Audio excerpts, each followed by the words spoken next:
garbage isn't going to take itself out. You don't just play it, you live it. Jim? Spider-Man the game, rated E for everyone. From the creators of Tony Hawk's Pro Skater. PlayStation.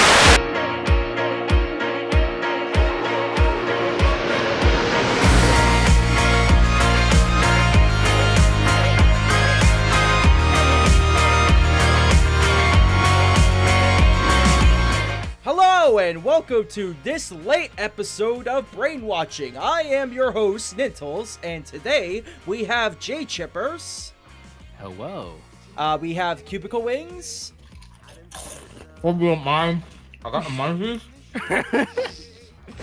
And for this episode, this week's guest, Clutch Roadagain. Fuck you, Baltimore! Is that how you pronounce it? Yeah, sure, let's go with that.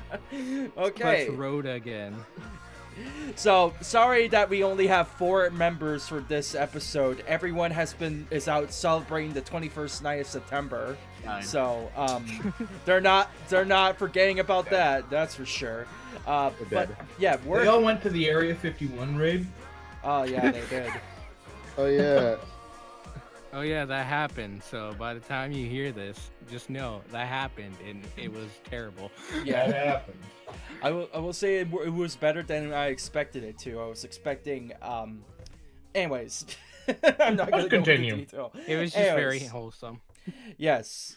So, for this episode, we're gonna be talking about certain things that happened around in the summer. A lot of things happened in the summer. We're not going to get into full details about everything that happened, but we're getting into most details. And one of the things that happened during the summer is the announcement and formal introduction of the movies and TV shows that are coming out in Phase 4 of the Marvel Cinematic Universe. Hey. Okay, Wow, so we're going to go down the list on what was formally announced. I just have to pull it up here. I came prepared this episode. I don't remember. You're so professional. I am so professional, yes. Anyways. Okay, so the first film that will be coming out in the next few months, May 1st, 2020, will be Black Widow. Really? Yeah, that will But be didn't she that die? soon. Yeah, that's the one thing I don't like. This should have came out before her death in Endgame. Like, It really honestly, should. I think it should have actually taken the place of Captain Marvel. You think that would have been a better option? Actually, Yeah, you think. especially since they also announced that Tony Stark, Robert Downey Jr. might be coming back in that film too. So... God. Yeah, this was a film that should have came out sooner than it did, and the fact that it took them this fucking long, I don't like that at all. I think it's disrespectful to Scarlett Johansson's character, and they should have actually did it sooner than because, they did. The one thing is that we gotta look at it as they've probably had this plan for a long time, how they're gonna release these movies. Yeah, This could be something that they knew they were going to do. yeah, And that she had to die at this point because it might affect the story. We still don't really know if this is going to be a prequel kind of movie, if it happens before the events of Infinity War, or if it's somehow they bring him back and yeah. the characters are alive again. Which we will still don't- fucking... I think it would have come out sooner, but didn't it encounter a lot of difficulties early on? It might have been development hell. Yeah, I think it might have been in development hell was the issue. Yeah. It's just weird because before Avengers, she didn't really have any backstory. Yeah, She true. never had anything explained. Remember Budapest? Yeah, her presence was based in the movies that she was just in, not something that she established herself in as a standalone character. Ooh, Yeah. I know this character because of the comics. I feel so special. Hi, I'm I Black still want to Widow. know what happened from Budapest because it was mentioned a lot. I think the movie is gonna be related to Budapest, actually. So that No, they're just gonna be this trying not to make this another Budapest. Black Widow, Budapest. Just kidding. Okay. Well, I will definitely say, I think they have much more of a potential to actually stay true to the canon of the story, because one of my biggest gripes with Captain Marvel was that they basically retconned a ton of stuff. Like, for example, the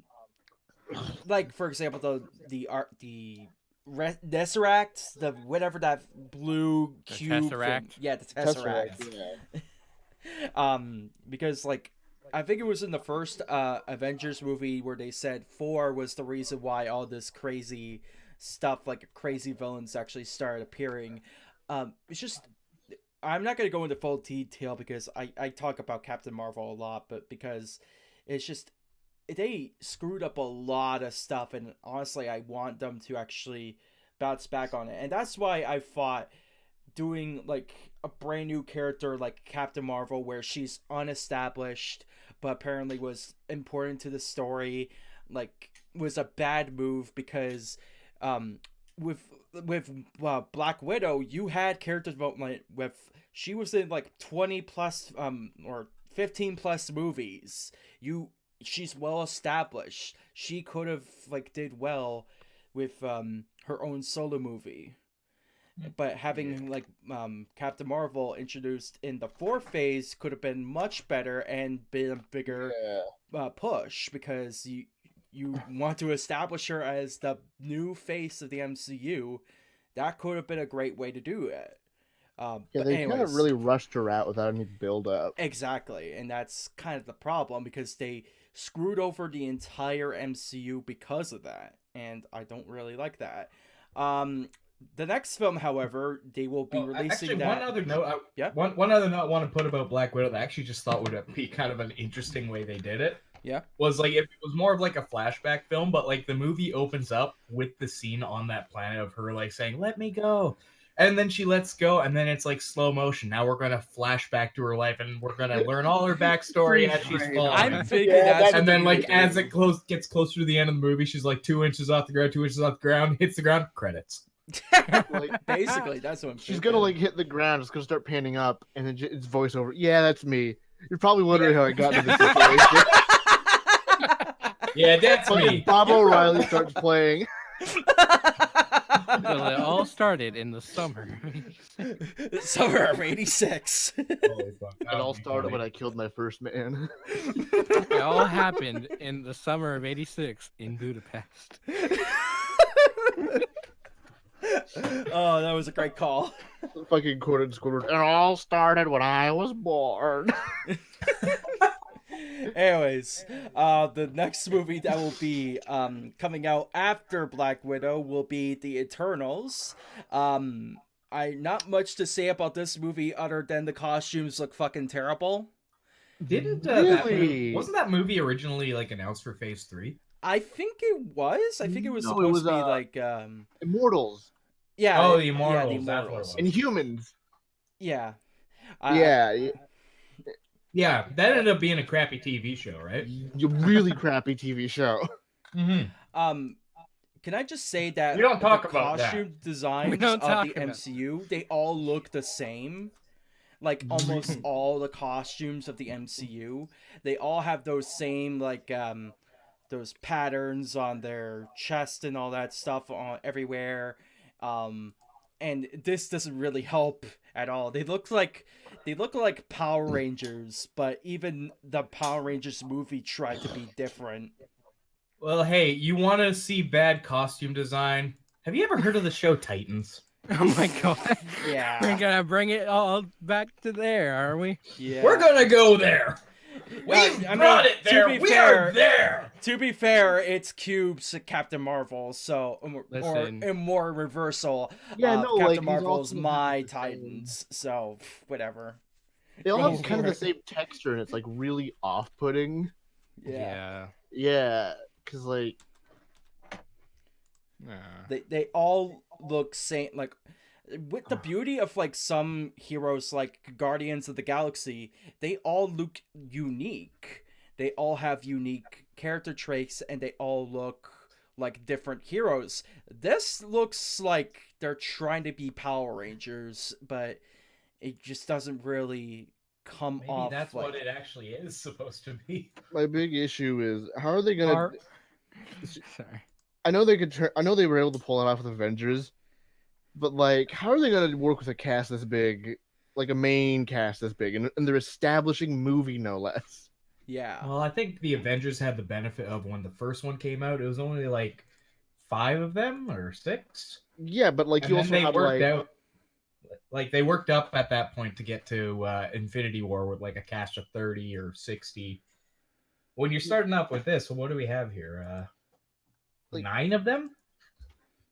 and like with the initial Avengers, they all had like their own establishing movies. You know, Yeah, like they started with a good movie. Like yeah, it's But not the- like DC Justice League where it's like, hey, these guys exist. Yeah. it's Superman. Hey, we have Superman. Superman. Oh, let's shove a Batman, a Wonder Woman, an Aquaman, A Flash, you like the Flash, right? He's funny. Hey, let's put a Shazam in there. Let's rename him from Captain Marvel and just put a Shazam. Shazam. Anyways, the movie after that, Shang-Chi and the Legend of the Ten Rings. This will be the first Asian Marvel hero to get his own movie. Does he face Trevor? Trevor? I'm Trevor. I think, yeah, it's Simu Liu is the character that will be playing Shang-Chi. I'm interested to see how this movie will be because it will actually have the legit Mandarin. I confused the two, I swear, every time. The best You did that last time. I did that too. You confused the Mandalorian for the Mandarin last time, and now you're confusing it the other way around. But yeah, like Juicy orange. We're finally getting the Mandarin. yeah, they have a chance many- to actually correct the wrongs of the MCU because Iron Man 3, when the Mandarin was supposed to be there, they actually made him just a random guy. Some asshole. Yeah. It was He's like, hey, one I'm of the gonna watch worst the plot twists soccer. ever. But then like the real Mandarin was like, hey, stop pretending to be me, my dude. You didn't like Guy Pearce? Well, no, it's canon that like there's like 2 Mandarins. Yeah. Which I thought was Guy really Pearce cool. plays the best Mandarin. Well, Yeah. he's Oh, yeah, hot. but Pun intended. he's like, this is a I Oh, have this is like- super hot powers. man.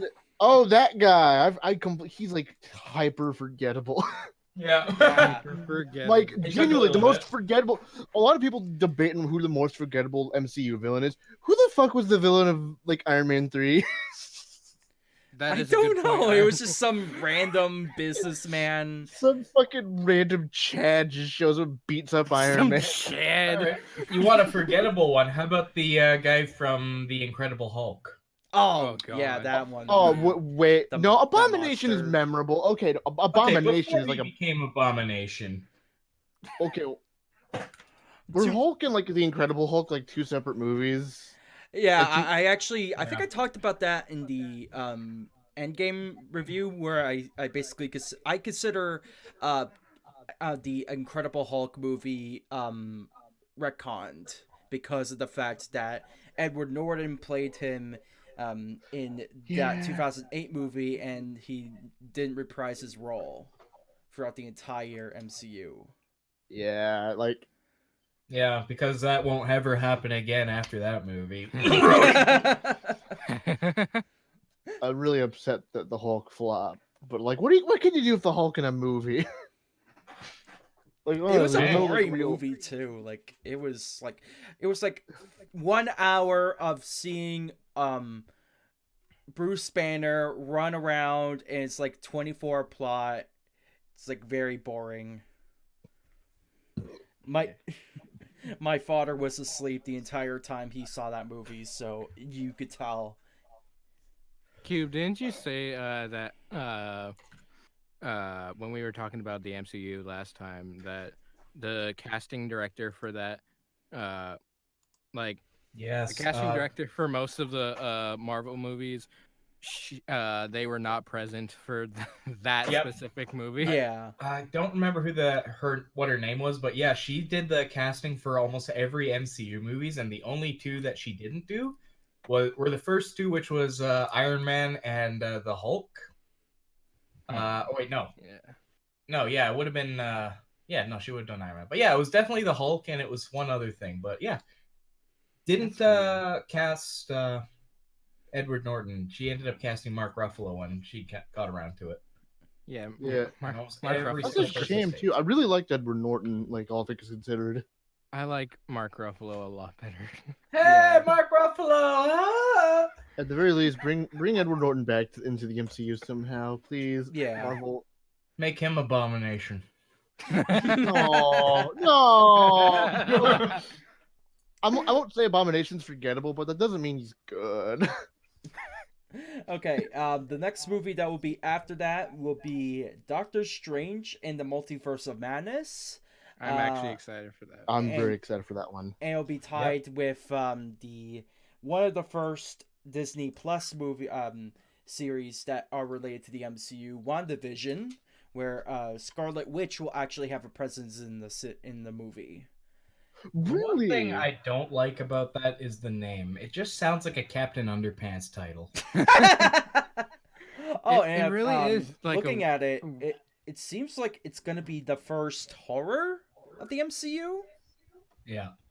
Which That's a shame that it has to be Doctor Strange because there's other Marvel heroes that like could have really filled that role. Yeah. You know? Yeah. But I'm not gonna look at gift for they're going for like the Eldritch like Mountain of Madness vibe, I guess, judging by the name. Yeah. Because it's obvious. Like Doctor Strange, I like the first one. Really love the first one. Like visually speaking, I know like a lot of MCU movies are like way too heavy on like CGI, but I feel like with Doctor Strange it really works, and I'm really looking forward to how they nail it for this next movie. I actually didn't see the Doctor Strange movie until after Infinity War. Really? Yeah. I saw it like twice. I really loved that movie, like a lot. I felt like he was Tony Stark, but more unlikable. That's Honestly, a great description. Honestly, I'm one of the only people that haven't seen Doctor Strange because I'm more of a casual MCU viewer, but yeah. Doctor Strange is a really good watch. Sorry about that. Like, no, it's all good. I really like Scarlet Witch. I didn't see her formal introduction in that was one of the movies I haven't seen. That would have been Age of Ultron. I didn't see her in that. But yeah, like I really liked her character, and she actually held herself against Thanos. So again, that's another character that you could build strongly because she actually had character development with her, and they could expand on that with this new movie. So that's a good thing, at least. I feel like they're gonna bring back Quicksilver, and this is how it's gonna be because they do own the X-Men now, so they could just write Quicksilver back in and like. If they don't get the Quicksilver that is in the X-Men movies, then it'll be a bust. You didn't see that coming. The Quicksilver in Apocalypse was way better than the one they actually had in Ultron. Like, yeah, no, totally. Like, the one in Age of Ultron just felt like some guy. Yeah. He was like, what? You want me to run for money? I don't know his accent. He had, like, some weird, like... Well, what's funny is that Wanda had that same accent, and then it's like, as she goes on, she just kind of loses it. Yeah. It's gone. It's like she just didn't want to talk in the accent anymore, so it's like, we'll just, by that you mean, like, the very next movie she's in. So you want us to kill the Avengers? I'm sorry. Next movie. Oh wow, I'm working with the Avengers now. Yeah, I'm with the Avengers now. You want us to kill the event? Hi, I'm with the Avengers now. Yeah. Yeah, like totally. Yeah, We're like gonna just be out there. We're gonna kick ass and chew bubblegum. yeah, with like Quicksilver in the MCU, he gets killed in that first movie, but then Quicksilver in X-Men, sweet dreams are made of these. I loved that. I loved that scene. I was love watching, his like- scenes, slow motion scenes. They're so great. I was like on a date with someone watching that movie. We didn't pay attention to the movie the whole time, but the moment that scene started, I was like, "Hold on a minute, is that Sweet Dreams?" Yeah, I heard Sweet Dreams in my out of my peripheral, and I just I turned and I'm like, "Hold the phone, Oh, hi there. you have my attention." Gentlemen, you had my interest, but now you have my attention. Yeah, because I'm gonna be honest, that's the only good part of the movie. I feel because Yeah, it it really was. terrible. Now, Poe Dameron puts on a lot of blue makeup and And then talks he puts weird. on a lot of blue makeup and beats up Professor X and steals his hair. and steals his hair. It's true. Yeah, what was the big damaging thing that Apocalypse did in that movie? Well, he's bald now. Yeah, I'm bold now. I now look like Patrick Stewart, like I'm supposed to be. He's kind of starting to look like that. Anyways, the movie after that, and the last one that is was formally revealed.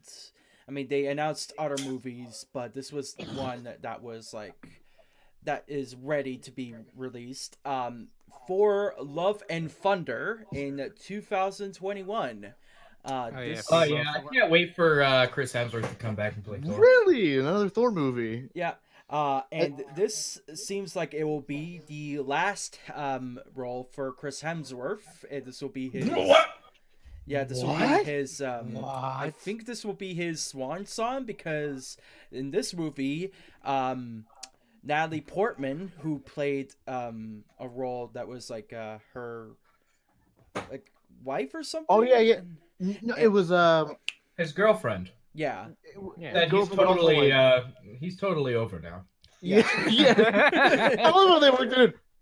It was a mutual breakup. She yeah. had this red goo, and I had to take it to my mother's place. But now, Natalie Portman's character will now be playing the female Thor, or what they call Mighty Thor. So it's going to be a passing of the torch in this situation, which a lot of She's people too are short! angry about that. She's too short. She's too short to play it. Do you know how tall Natalie Portman is? Okay. She's like, hang on. Natalie. He's searching her height. They're just gonna CGI her shoulder. It doesn't matter. No, they're gonna CGI everyone else She's shorter. 1.6 meters, which is hang on, I How gotta tall convert is that in terms of I gotta feet? convert that. Hang on. 2 Yeah, seconds. you're fucking What? Canadian. 1.6 meters in feet. Me and Clutch are fucking She is metric. 5'2". That is not tall. That is the opposite That of is not tall. tall. That's That is not the tall. opposite of tall. I was not expecting somebody to be angry over the height of the character. Yeah, like That's all I'm upset about. all I'm upset about. They're gonna Not CGI. right. They're gonna You're gonna CGI walk up to everyone else somebody and have shorter to look than her. up. The character of what I think is in the actual comics is that they established that the character that ends up becoming Mighty Thor actually is a character that is surviving with cancer. That's surviving through cancer, and she gets the hammer to oh no, Jane Foster. Okay. She's a character Jane Foster. that yes. Let me give you the comic book rundown. So she became Thor after Nick Fury tricked Thor into thinking he was unworthy. Ah. Huh. Because he was he whispered some shit into Thor's ear, and then Thor has this oh shit moment and stops being worthy all of a sudden. Oh shit! Drops hammer. Yeah, pretty much. And so like Jane Foster gets it, and she's like, "Cool, I'm Thor now." She's Thor for like a couple of years, believe it or not. Like Thor's doing his own thing, but she like that was the one they like really stuck with for a while. But then she was like, "Well, I'm just gonna go do chemotherapy now. Here's your hammerback, Thor. Bye." So what's Nick Fury gonna say in this? Hey Thor, You're fat. I don't think it'll be exactly like the comics, because like context-wise, it was like a fight with Nick Fury, Fury.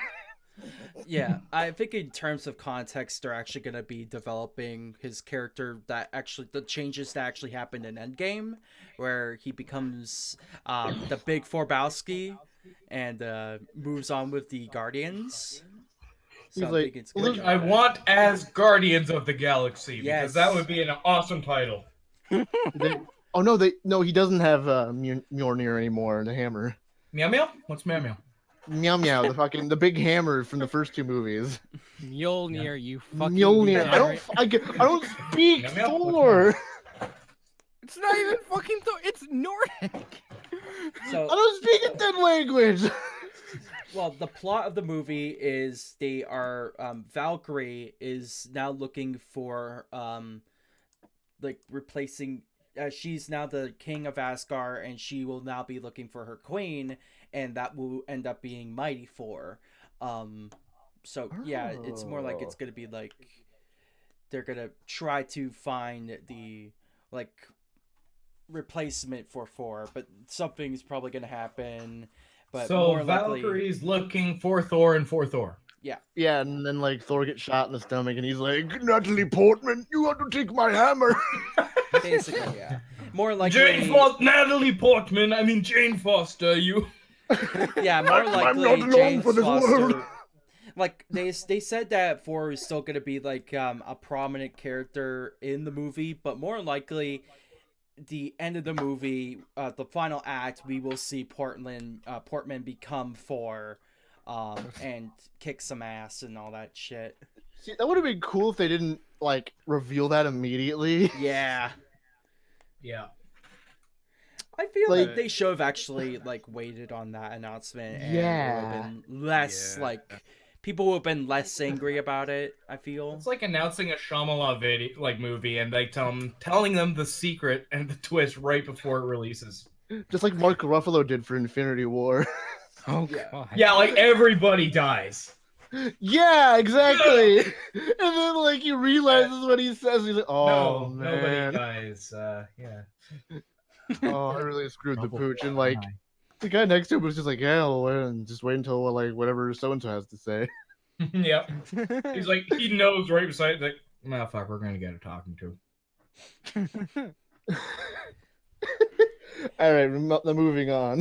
Yeah. Yeah, And the then the TV shows movies- now. Okay, Oh, TV boy. shows before we I get to the love- other Wait, movies. is there another movie? So No, we're there's just not gonna go another real movie, quick I don't through think. it. Loki, WandaVision, What If, Hawkeye, Miss Marvel, and Moon Knight, and She-Hulk. I don't forget about She-Hulk.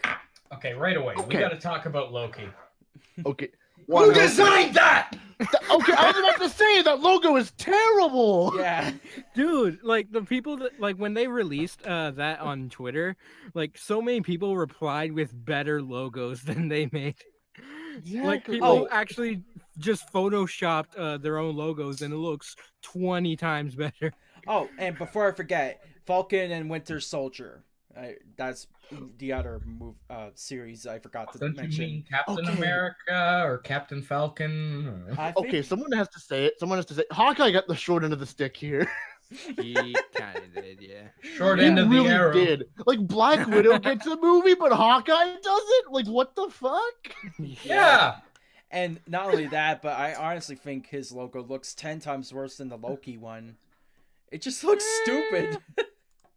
I mean, Really? it's more so just trying to Based look on the more like comic books, logo. but Yeah. Whereas like Loki is just like a bunch of shit thrown together like a third Yeah, grader's that's art project. really it. Like the other Yeah. things are trying to go for the more. It looks comic like a book ransom letter where they cut out like the letter. Exactly. That's what I thought when it came out. Maybe Loki's captured and like they're sending ransom letters.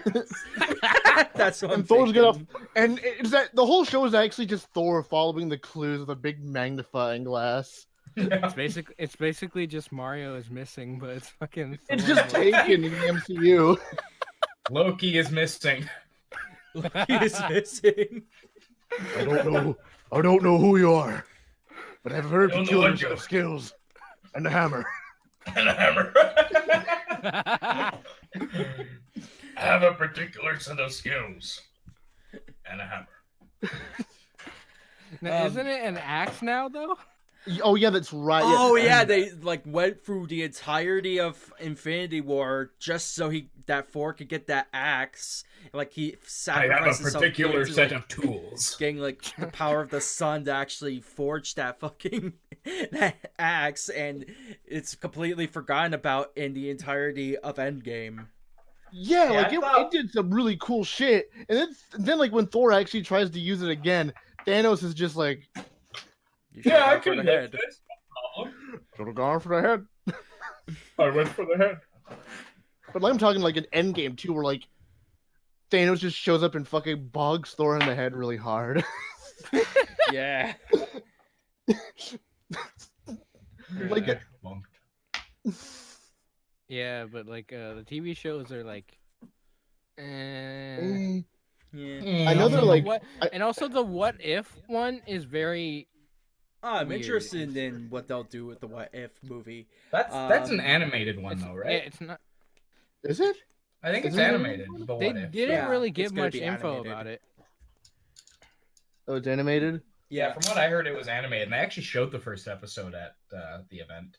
Oh, really? Oh, nice. Yeah, I think it was like. Oh, yeah, I don't even remember what it was Did they sh- described as. Did they show it at that event or did they show it at Comic Con? They showed it at the event when they announced it. I don't know if that was D23 or Comic Con. It might have been this event. Based on like the announcement of it, I honestly thought it's gonna have the art style of Yo Mama. You know that fucking Yo, YouTube channel? mama's so Oh bad. my god! Imagine Like just cheap animation is just like, what Your if? mama's so lazy. Oh god, they're gonna get fucking Red Minus to record What if anime. Spider-Man used the Hulkbuster? on wife. What if Ant-Man shot everyone went starts up booing. Thanos' ass? The Oh my Thanos. God. Thanos' So weird. anus. It's so weird though, like, cause this is gonna be on fucking Disney Plus. It's so weird. Yeah. She waited till we moved on to finish the joke. Ah! Where'd she play all these basics? Yo, mamas! God He just damn it. moves on. Your mama's so lazy. 3 minutes later, she waits till we move on to finish the joke. Anyways, so after that, the next movies that were like not really full in detail: Black Panther 2, the Blade movie, Guardians of the Galaxy 3, Yes. Captain Marvel sequel, Fantastic Four reboot, the 5th one. They'll do, Oh my god. They're rebooting it again, man. and then later in that decade, I think they'll do X-Men. Then, In that decade. yeah, because I think they're just gonna be waiting for like people to God. forget about somewhere. X-Men before they get back to it. So yeah, I know. I believe it's getting rebooted too. It Yeah. has to be. Yeah. it's So gonna like, get- I'm more excited for the X-Men than I am the Fantastic. I hate the Fantastic Four. Yeah, to be no.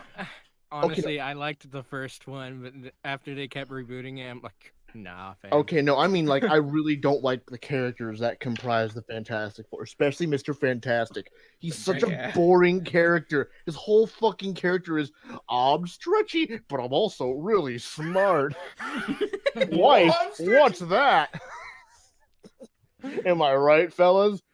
Uh-huh. Oh my god. And then Johnny Storm, I'm like, all right, whatever. He's a cool guy. He's like a fucking. They really are just like a comical kind of group. Yeah, Hard- I think it not would even, actually like, work better as like a Disney Plus series as opposed to a movie. Well, no. If they do MCU, it'll be a lot easier to like introduce Doctor Doom. Yeah. Doctor True. Doom is inevitable. Doctor Doom is inevitable. Okay. Dr. And Doom's like, I am Iron Man. Inevitable. And I am Doom. I am Doom. Imagine if he just like an Avengers movie where he travels back in time, takes the gauntlet from Iron Man, and I am Doom. That'll be a what if episode. Yeah. Just fucking Yeah, that'll be a what if. and takes the gauntlet. I am inevitable, and I am Iron Man, and I am Doom, Oh, that's and great. I'm Donkey. Donkey. Donkey. Oh god. It's like Doom. Doom is really like the best of both worlds in terms of like what the MCU has at the moment, with like in regards to like magic and technology. Yeah. Kinda, yeah. But moving on to the next topic, the Just really one quick, character Waller. that will not Really be quick. related. Hang on. Hey, hey, Hang hey, on. hey. Okay.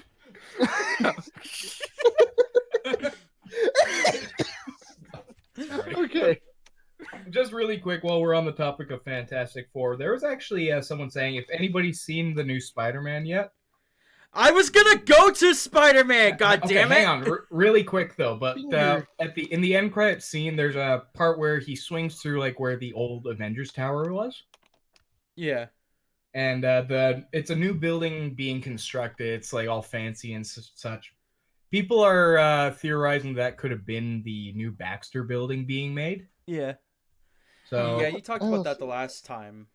I think that was in the podcast that we tried to do and didn't Yeah, go and through. failed. But I just wanted to bring it back just because it's good to bring You up. ruined the suspense, dude. I ruined the suspense. Okay, all right. We can Anyways, the go and one scene. we're not. So I think everyone knows Spider-Man is gonna be out of the MCU. So he will not be involved in Phase 4 and later movies going forward. Wow, are we ever fashionably late? So as of September 27, 2019, 7 days after recorded BrainWatching, Tom Holland's Spider-Man seems like he's coming back to the MCU. So yeah, we kind of screwed the pooch there. So I have to add this intro to this segment to say, yes, we are aware Tom Holland might be coming back to the MCU. Reportedly for 2 movies and a 25% split. Yeah, and that's really all we have to say other than, we don't produce these episodes fast enough, so fuck me.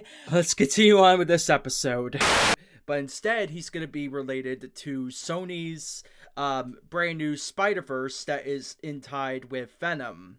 That Venom movie that came out. You know, the Venom. Oh, yes. Venom, I actually heard it was alright. Venom. I haven't watched it yet, but I've heard like a lot of people say it's alright. It's pretty good. Yeah. I hear that like there's a lot of negative feedback on it, and I mean, sure that it's not a great movie, but it's not a bad movie. Yeah. Yeah.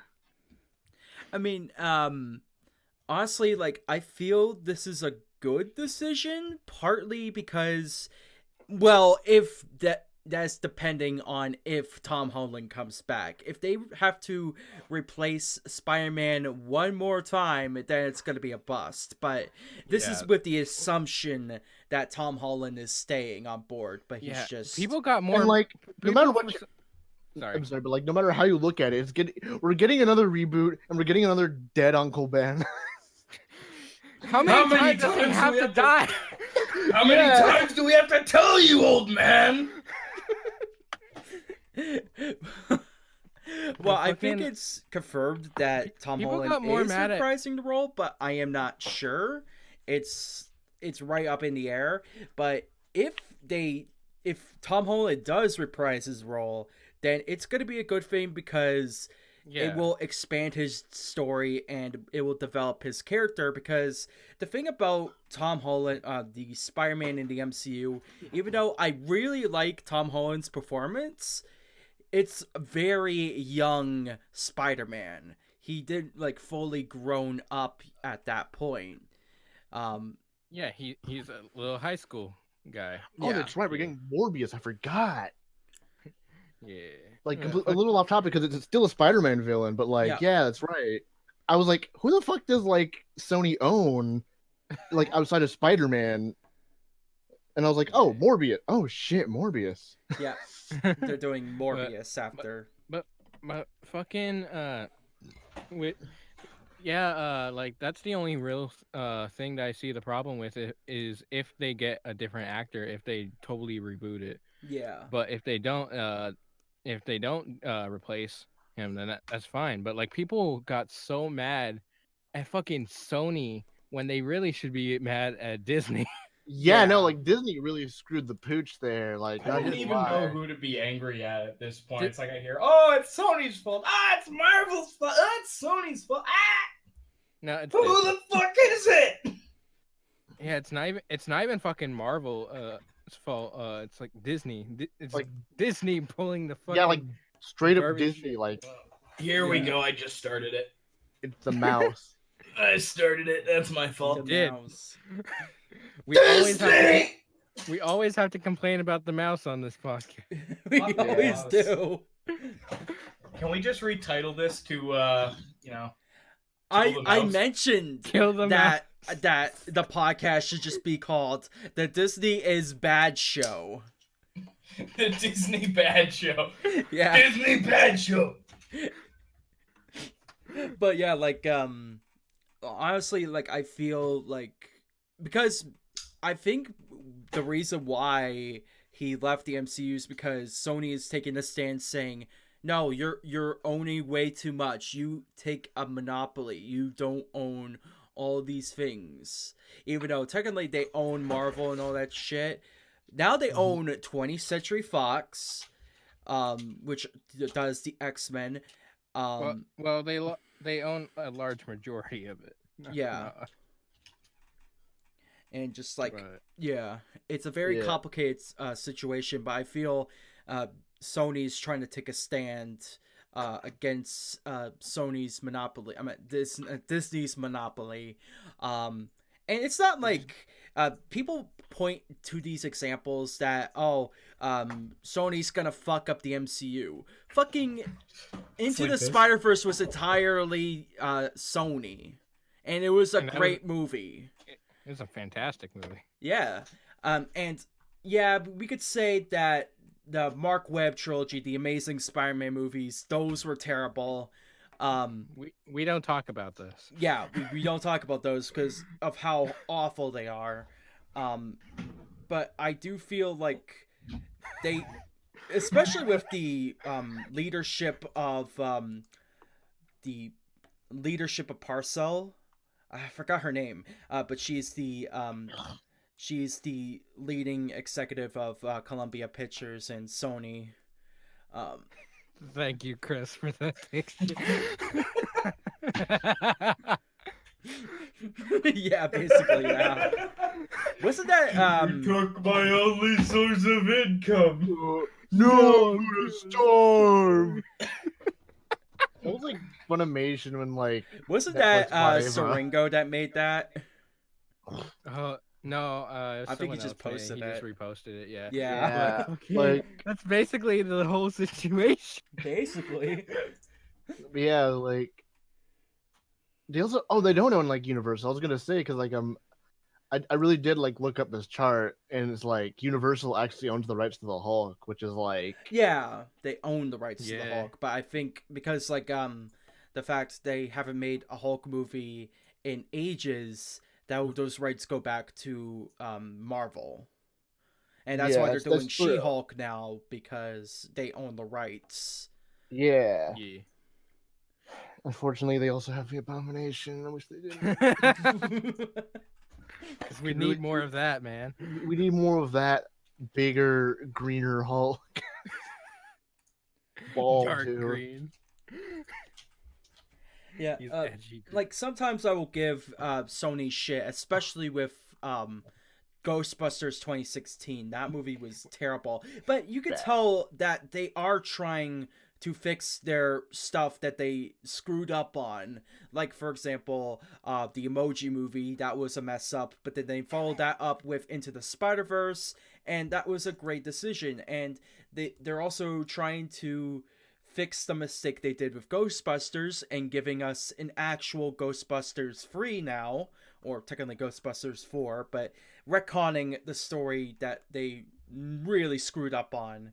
Sony has this thing going on where every 5 movies of theirs is good. Basically, yeah.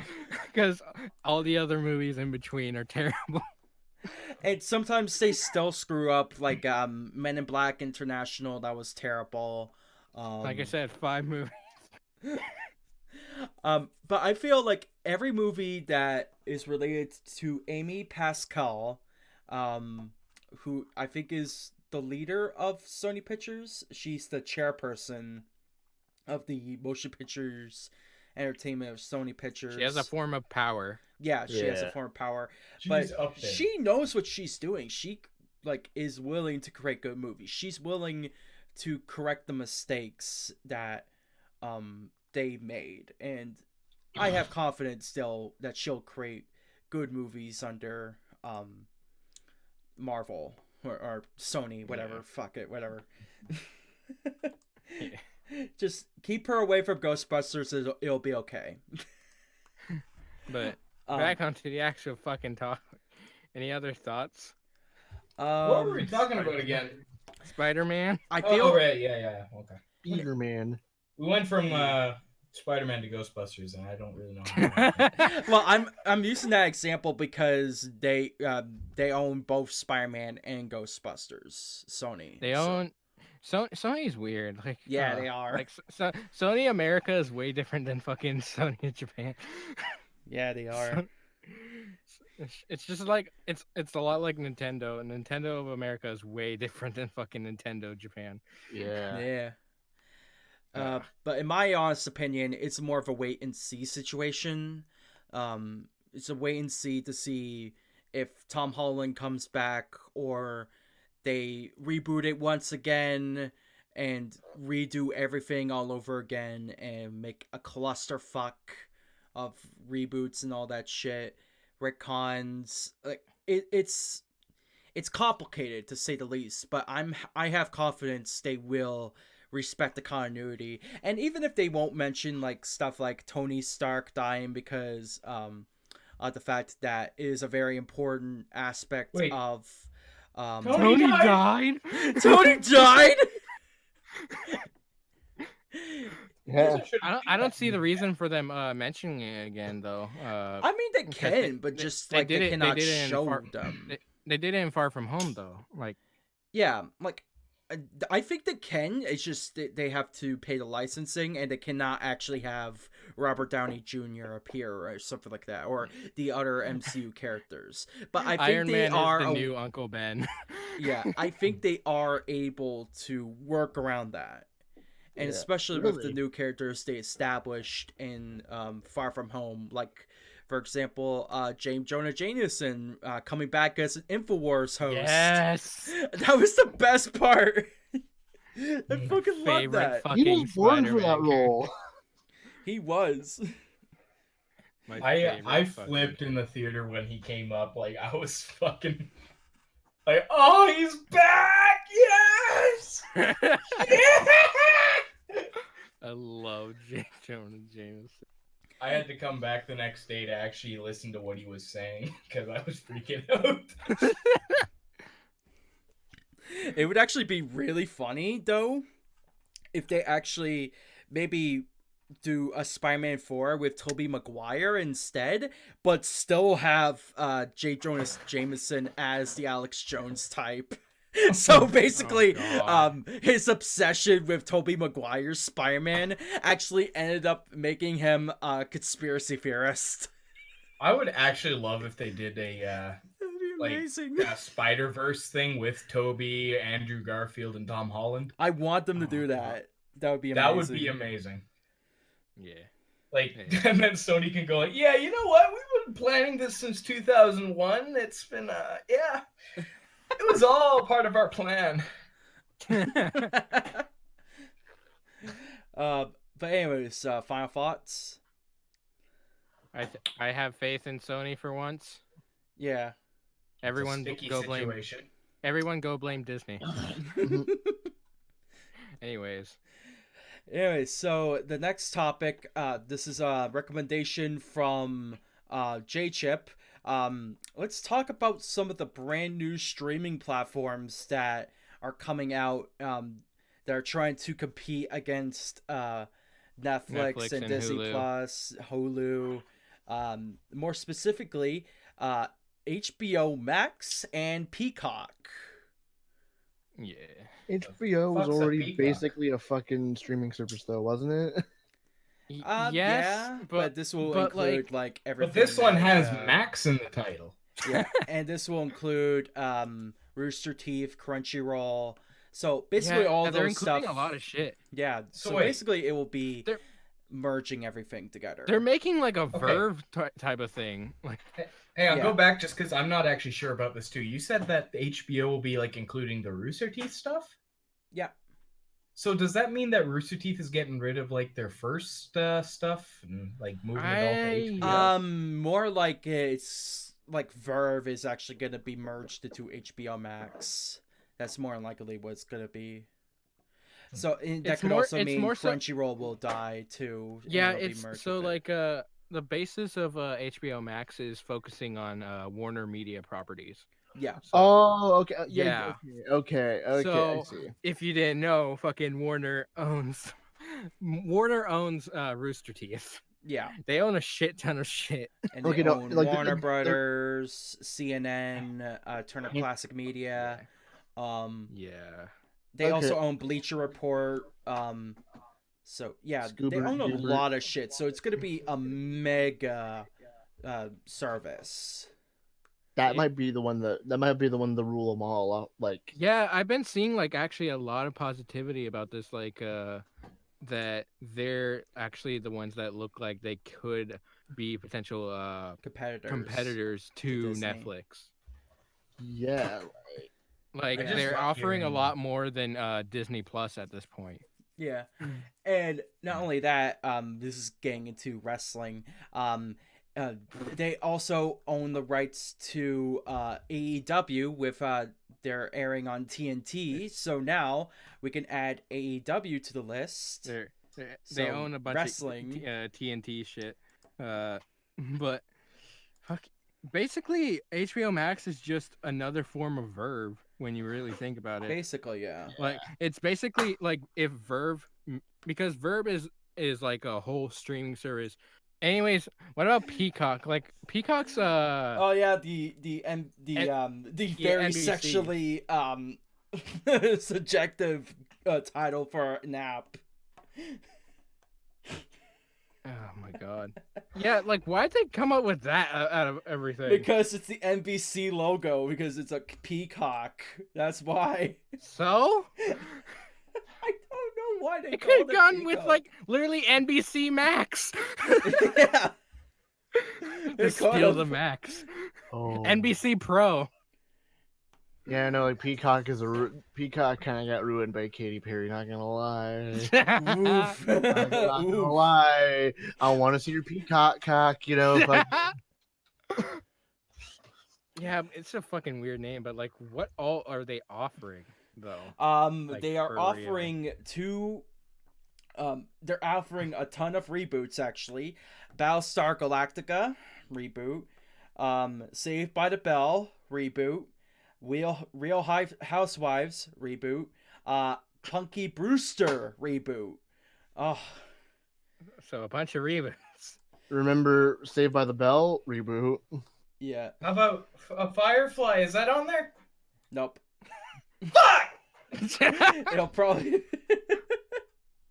Hey, you could watch The Office on there. The Office. Oh boy! Wow. Yeah, that's their fucking biggest awful. selling point right now because they took it off Netflix. So Now I can tell all those Yeah. girls on Tinder. Yeah, I watched The Office. I got NBC Peacock. You want a Peacock and chill, girl? I mean, Oh my, that's I'm their watching biggest The thing. Office on Netflix right now. I think honestly, I'm interested to see the Funky Brewster reboot, mainly because the girl that actually played Funky Brewster, Solette Moon Fryer, I think her name is. She has a daughter, and she uttered that she wants to actually play Funky Brewster one day. So maybe do a reboot with her as Funky instead of actually focusing on an adult Funky. But it seems like they're going to be focusing on the adult Funky instead of actually creating a brand new, like, rebooting it. Which, you know, obviously that's what they're going to do, but I don't know. It just seems They like also it got would be interesting. they also got one movie listed so far, and that's Psych 2.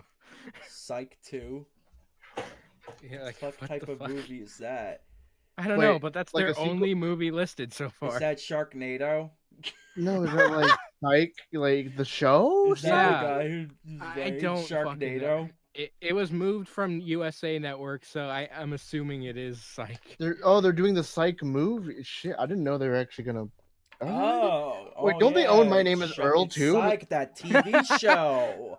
Hell yeah, we I need more forgot My Name because is that was a Earl. completely forgettable show. Oh, shut up! Oh, shut up! It's great. Some asshole pretending to be a fucking psychic. Going, yeah, I can solve these mysteries. Squints real hard. I don't know. I don't watch sitcoms. Dude, they also got a fucking Real Housewives spinoff. Yeah, It's they're fucking- doing that. Yeah, the Real House Husbands of fucking I don't know Oregon. Yeah, Oh god. the don't need one that. created that show that actually had the most popular meme of the whole year so far, the cat meme.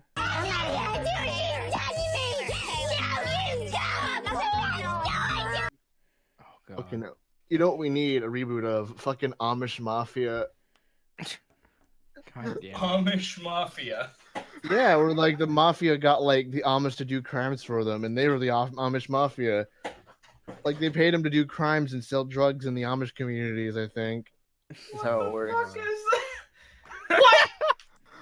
What? Amish The mo- Mafia!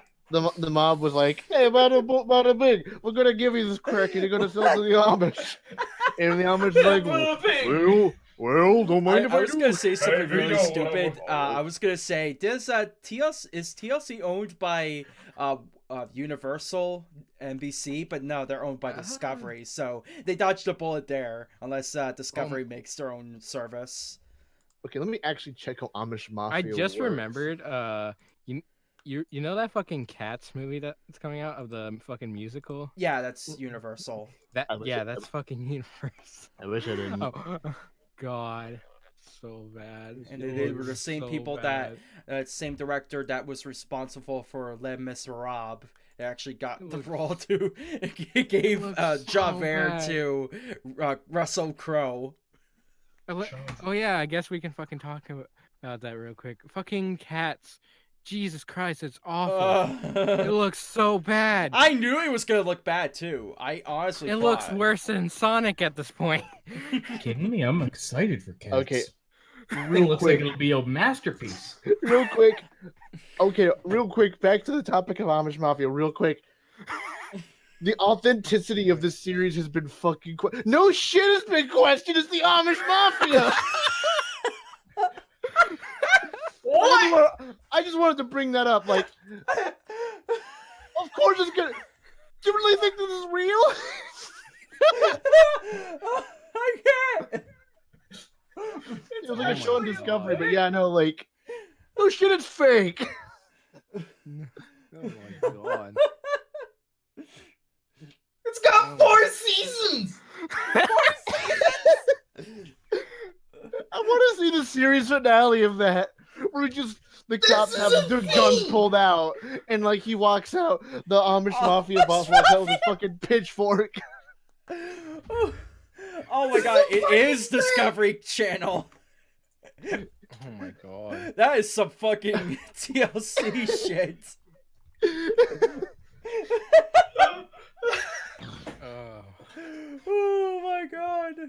I must find this. I must watch this.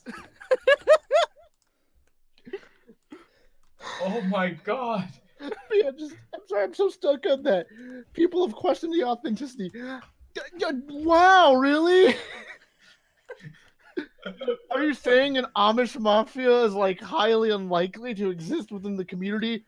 The small ass community of like the Amish people?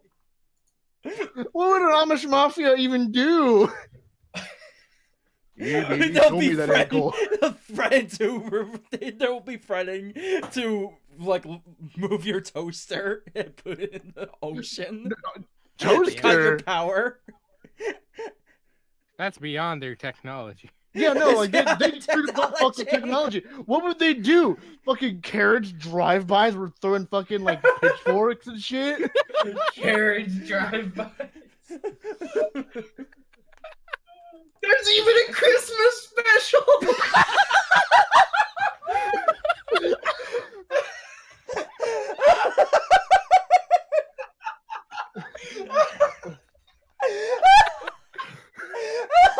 God damn it.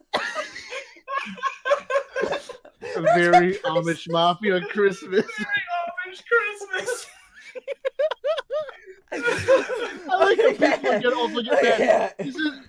This is defaming the Amish people. Like, how the fuck are they gonna know? They don't got TV. Holy shit.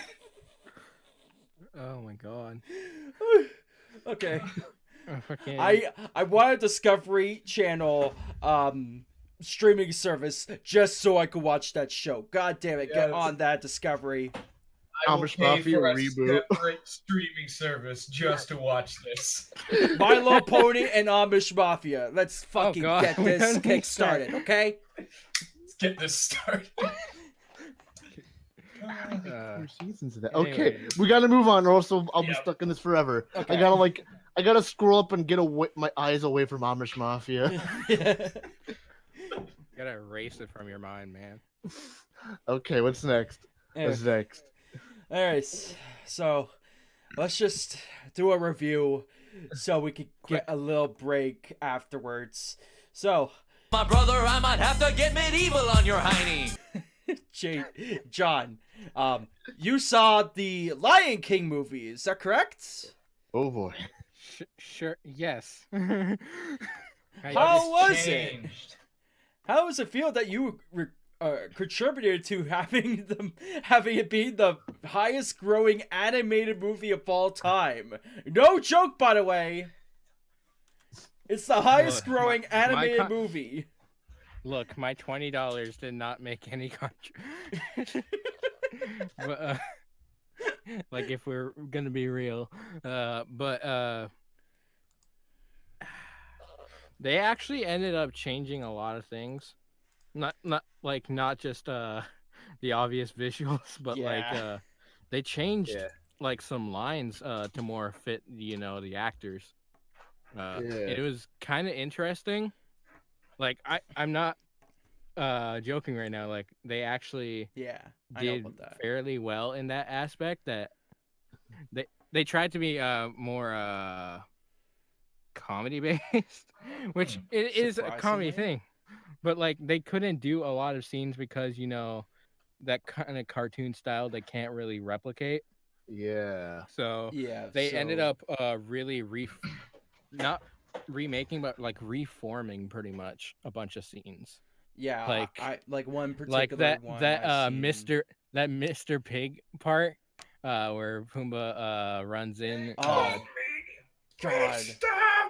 Yeah, they actually didn't really do that. They just showed him getting mad, but like not. Yeah, because he calls them a bully. And he just beat them I up. will not tolerate bullies. Yeah, but honestly, if you really think about it, that's a good message for the kids, because there was a bunch of kids that went to see it. But honestly, the actors did amazing. Fucking who played Nala? That was like Beyonce, wasn't it? Beyonce, yeah. Yeah, Beyonce, dude. Beyonce and Donald Glover their vocals meshed together so fucking well. Oh yeah. Actually, because they're amazing singers. Like, Donald Glover did amazing in this actually. Oh yeah. As, Of course, Donald Simba. Glover's gonna knock it down the park because he's like 'Cause one of Donald the Glover best is amazing in entertainers everything in the he industry touches. right now. Donald this Glover is is the in- tundra. God damn it! Don't Don't start, dude. Shut the That was fuck the up, same thing Chris. that happened last time. You threatened to fire him, John. Yeah. Honestly, though, it wasn't as bad as people thought it was. Yeah, there was like a lot of expressions lost, because fucking, especially Scar. Scar upset me the most. Oh yeah, because I've heard his acting. the voice actor is so bad. He sounds so good in certain moments, but like the really heavy moments, like the singing and stuff. Like, of course, Long live the king. He just yeah, slaps him. It's so monotone. Long it's live so the bad. king. Ah, Whoa. and even James Earl Jones, he phoned it in this movie. Like I said, he did so well in certain lines, but like other lines, he just sounded so expressionless. Yeah. Like, he sounded so dead. James Earl Jones actually didn't fucking do bad. He did Really? fairly well reprising his role. Now, But young Simba though, Jesus fucking I Christ, heard that. that kid is so bad of an actor. They could have gotten literally any other child actor. God, Just bring in Macaulay Culkin. just the he's way like they. in his 30s now, 40s or something. I mean, Oh, I bet he could still pull it off. I But, want like, Macaulay Culkin to come back for New Home Alone. But yeah, Oh yeah, that's a thing. God damn it! Why'd you have to remind me? so yeah, Kid Simba and Scar were pretty much the worst acting wise in this. How are Timon and Pumbaa? They were actually really good. Fucking They got the funny weed actor for fucking Pumbaa. fucking weed. Hey man, I smoked a fat Oh, bong, Seth dude. Rogen. Let's get some weed, man.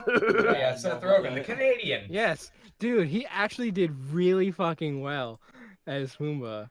Oh, Dude. like the only And, like complaint I I said, would the say li- is that he's not a good singer. Yeah, you know, but the thing is, they made up for it with having most of his singing just like be funny fucking lines, in most of the parts. Yeah. Like, they played into the factor that he is a terrible singer. You know what I and, would really love them to do? Hmm. Is they made The Lion King in live action, but they really need to look into making Lion King 1.5. Shut the fuck up. No, Okay, They no. need to. no. It wasn't even live action. They just, if it was live action, it would have been a lot Yeah, it's messier of a fucking. movie. That's a big thing. Is that this isn't live action? It's CGI. It's Okay, all but- CGI. Yeah, and It's which even then photorealism, they then. focused too much on actually making them look realistic when they could have went the same route they did with Jungle Book and actually, or fucking they could have went with the same thing they did with Hobbit, where like like Benedict Cumberbatch played a lion. Cumberbatch. Cumberbatch. Wait, in what? I don't think they own Hobbit, but yeah, I think it was MNG or something. Fuck, whatever. But they could have It put just emphasis could look on bad. method Played the acting Bloody instead Dragon. of having them voice the lines and then they just recreate the animals.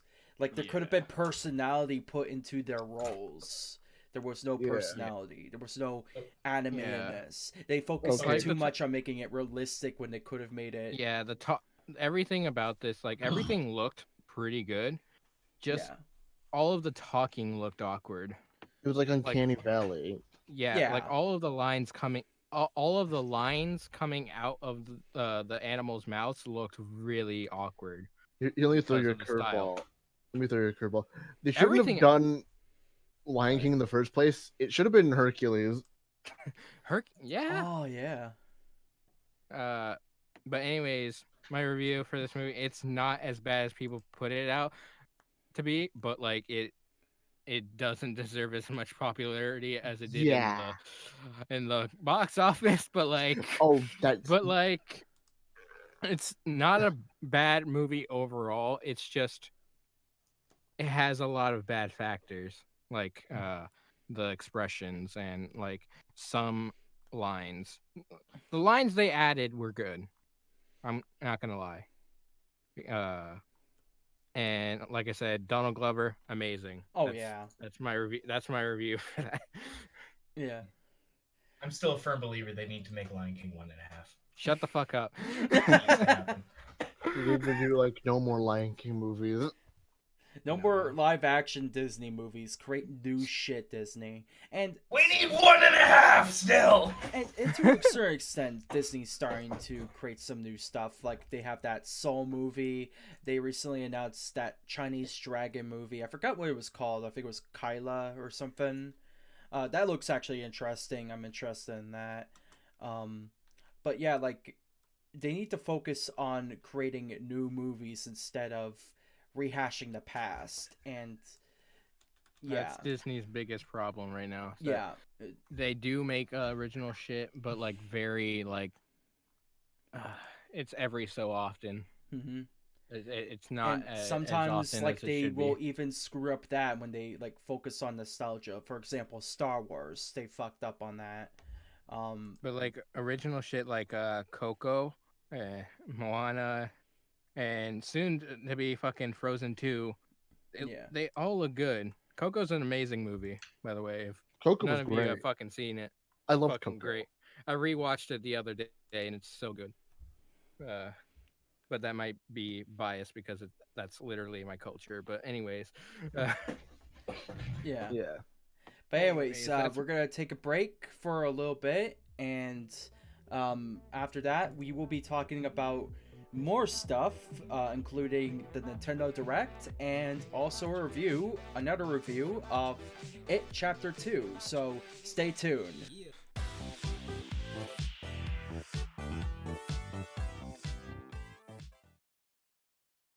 Here's your latest news briefing. Donald Trump. Kim Kardashian. Wait. Donald Trump. Kim Kardashian. She released her own underwear called kimonos. No. There's something wrong. And trademarked the word kimono? What's the world gonna do when Kim Kardashian takes a kimono and makes expensive underwear out of them? What's gonna happen to my favorite and very specific 70s rock album, Kimono My House by the Sparks? Wait, hold on. Okay. There! No one can trademark it now! Oh, wait. Nah, I can't. Ah, fuck it. Now on Teespring.com, the brand new Nintos Kimono My House t-shirt. Made from high quality fabrics, show off this obscure pop culture reference around to confuse people and possibly lead to a cease and desist by the original artists of this album. We also have mugs, stickers, tank tops in a single color, and tote bags. We don't have tote servals, unfortunately. And also, because we can't stop getting comments on our videos referencing this gag, we also have All My Friends Are Eating shirts. Now you can look like a complete and utter carnivore around tons of groups such as your local church, your local vegan bar, or on the black market. Show how antisocial you are and have people on high alert by your predatory status. Like you already don't have one, you degenerate. And good news for all Patreon supporters. With your support to the Nintendo's Patreon, you can get a discount for 25% off your purchase. That's right, a mug! I mean 25% off! So what are you waiting for? Go to teespring.com right now to get these nifty Nintendo's t-shirts. And other stuff, too. If you want that. If it's cool for you.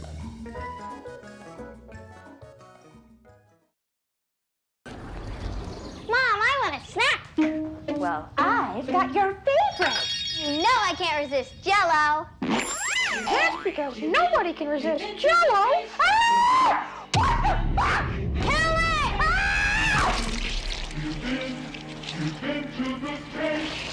Resistance is futile. Give in to the taste. Refreshing, deliciously tasting. This is sugar-free. How can it be?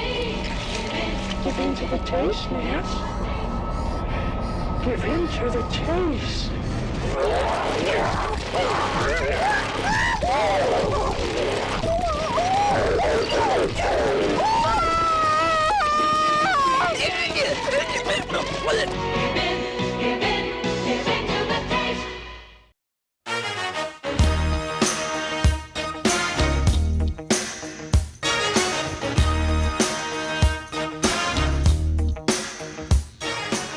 And welcome back.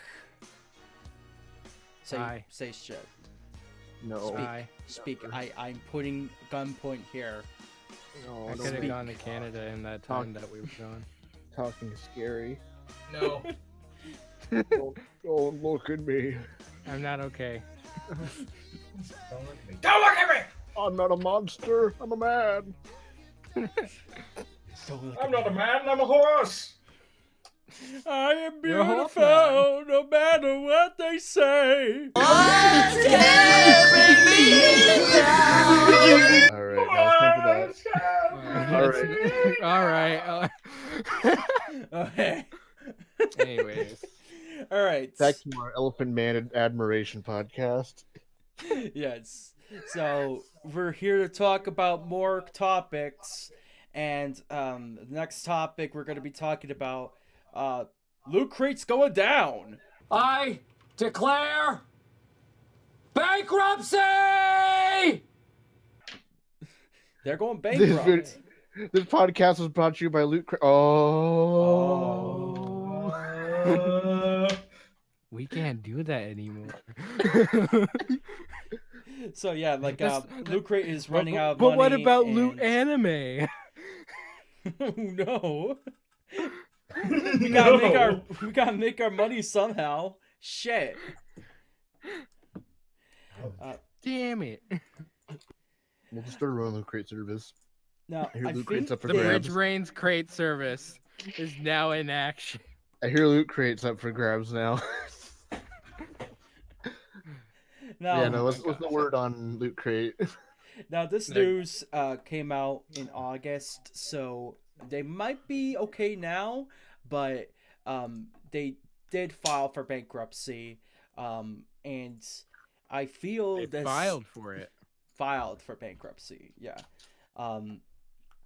So I feel as if this is actually a sign that the crate trade trend of the 2010s is going like Christ.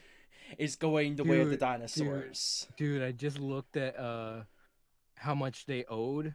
Like the reason why they're in bankruptcy, they owed $30 million debt. Jeez. Oh, they're done. And $5.8 million in taxes. Jeez.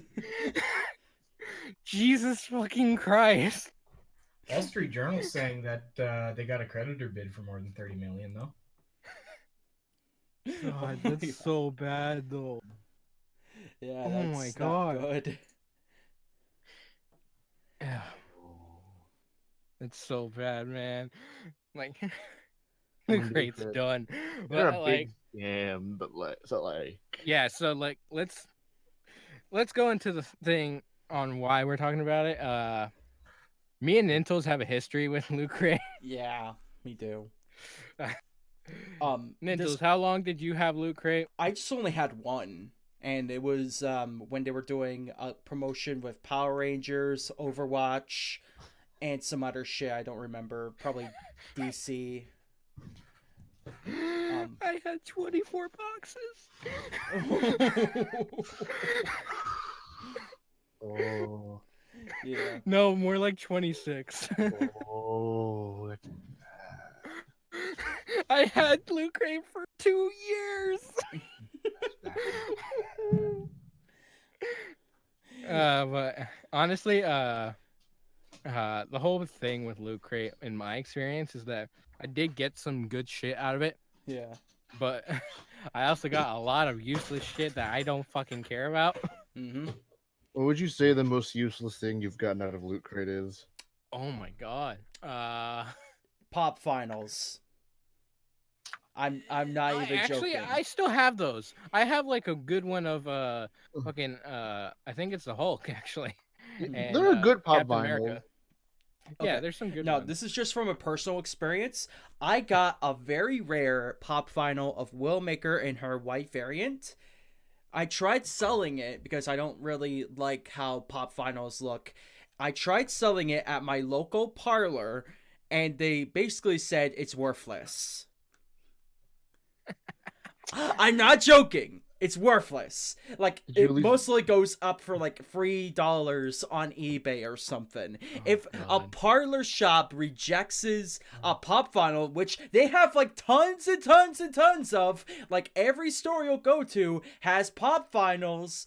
If like one store, like a parlor store rejects getting a pop vinyl, that is a sign it's worthless. And it's also a sign, especially since it's supposed to be Loot Crate exclusive, it's even more worthless. So yeah, they had a lot of exclusive shit. yeah, and like- none of it is really worthwhile anyway. And this goes into the topic of the Funko movie. I know that we're not going to be talking about it, but I want to mention it. It's such a craze, and it's such a waste of money. The fact, I'm not even surprised they're making a movie on it, because it's so, like, people eat it up, even though technically they're wasting so much money on this when they could be spending it on something that is way more worthwhile. I'm not saying that all pop vinyls are like that. That is not what I'm saying, but this is my personal experience with a pop vinyl, and especially with a Loot Crate. A Gretzko is the only one they've gotten right. Yeah, and it's very easy to get that one right. I have two of the Gretzko ones. Yeah, but like, and another thing about the Loot Crate things, they also had comics that were basically worth nothing.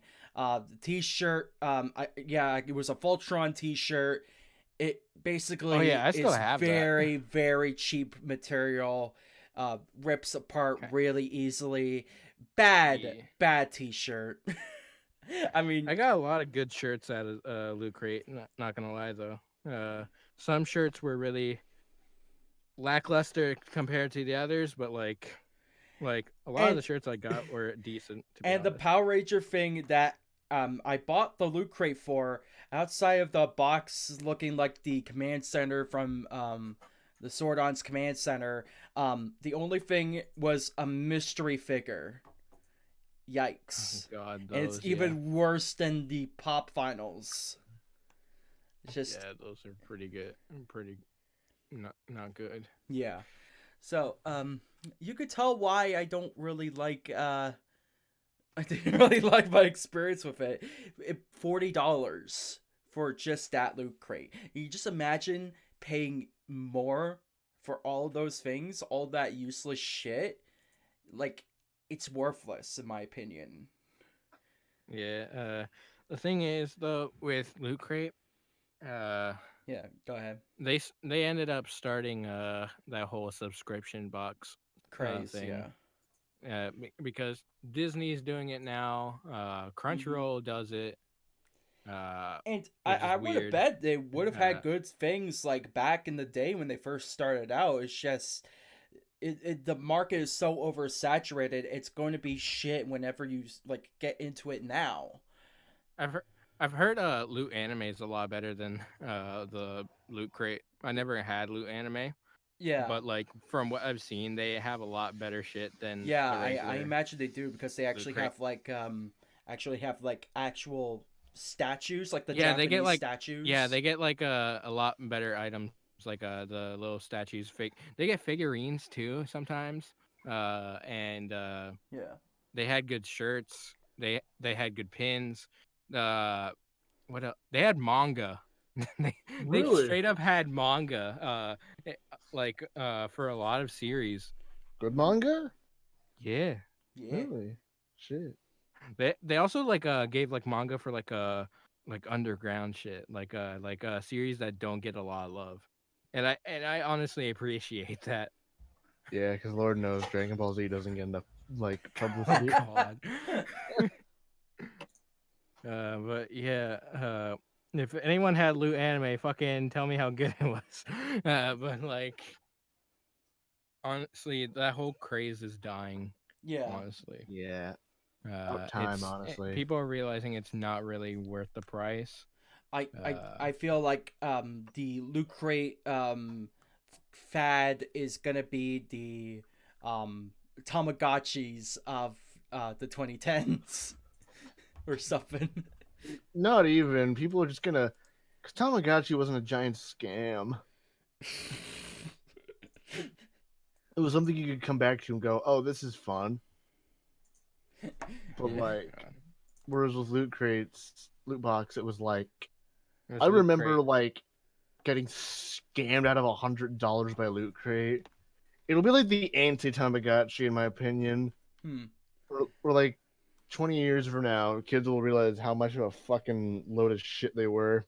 Bro, speaking of like getting scammed,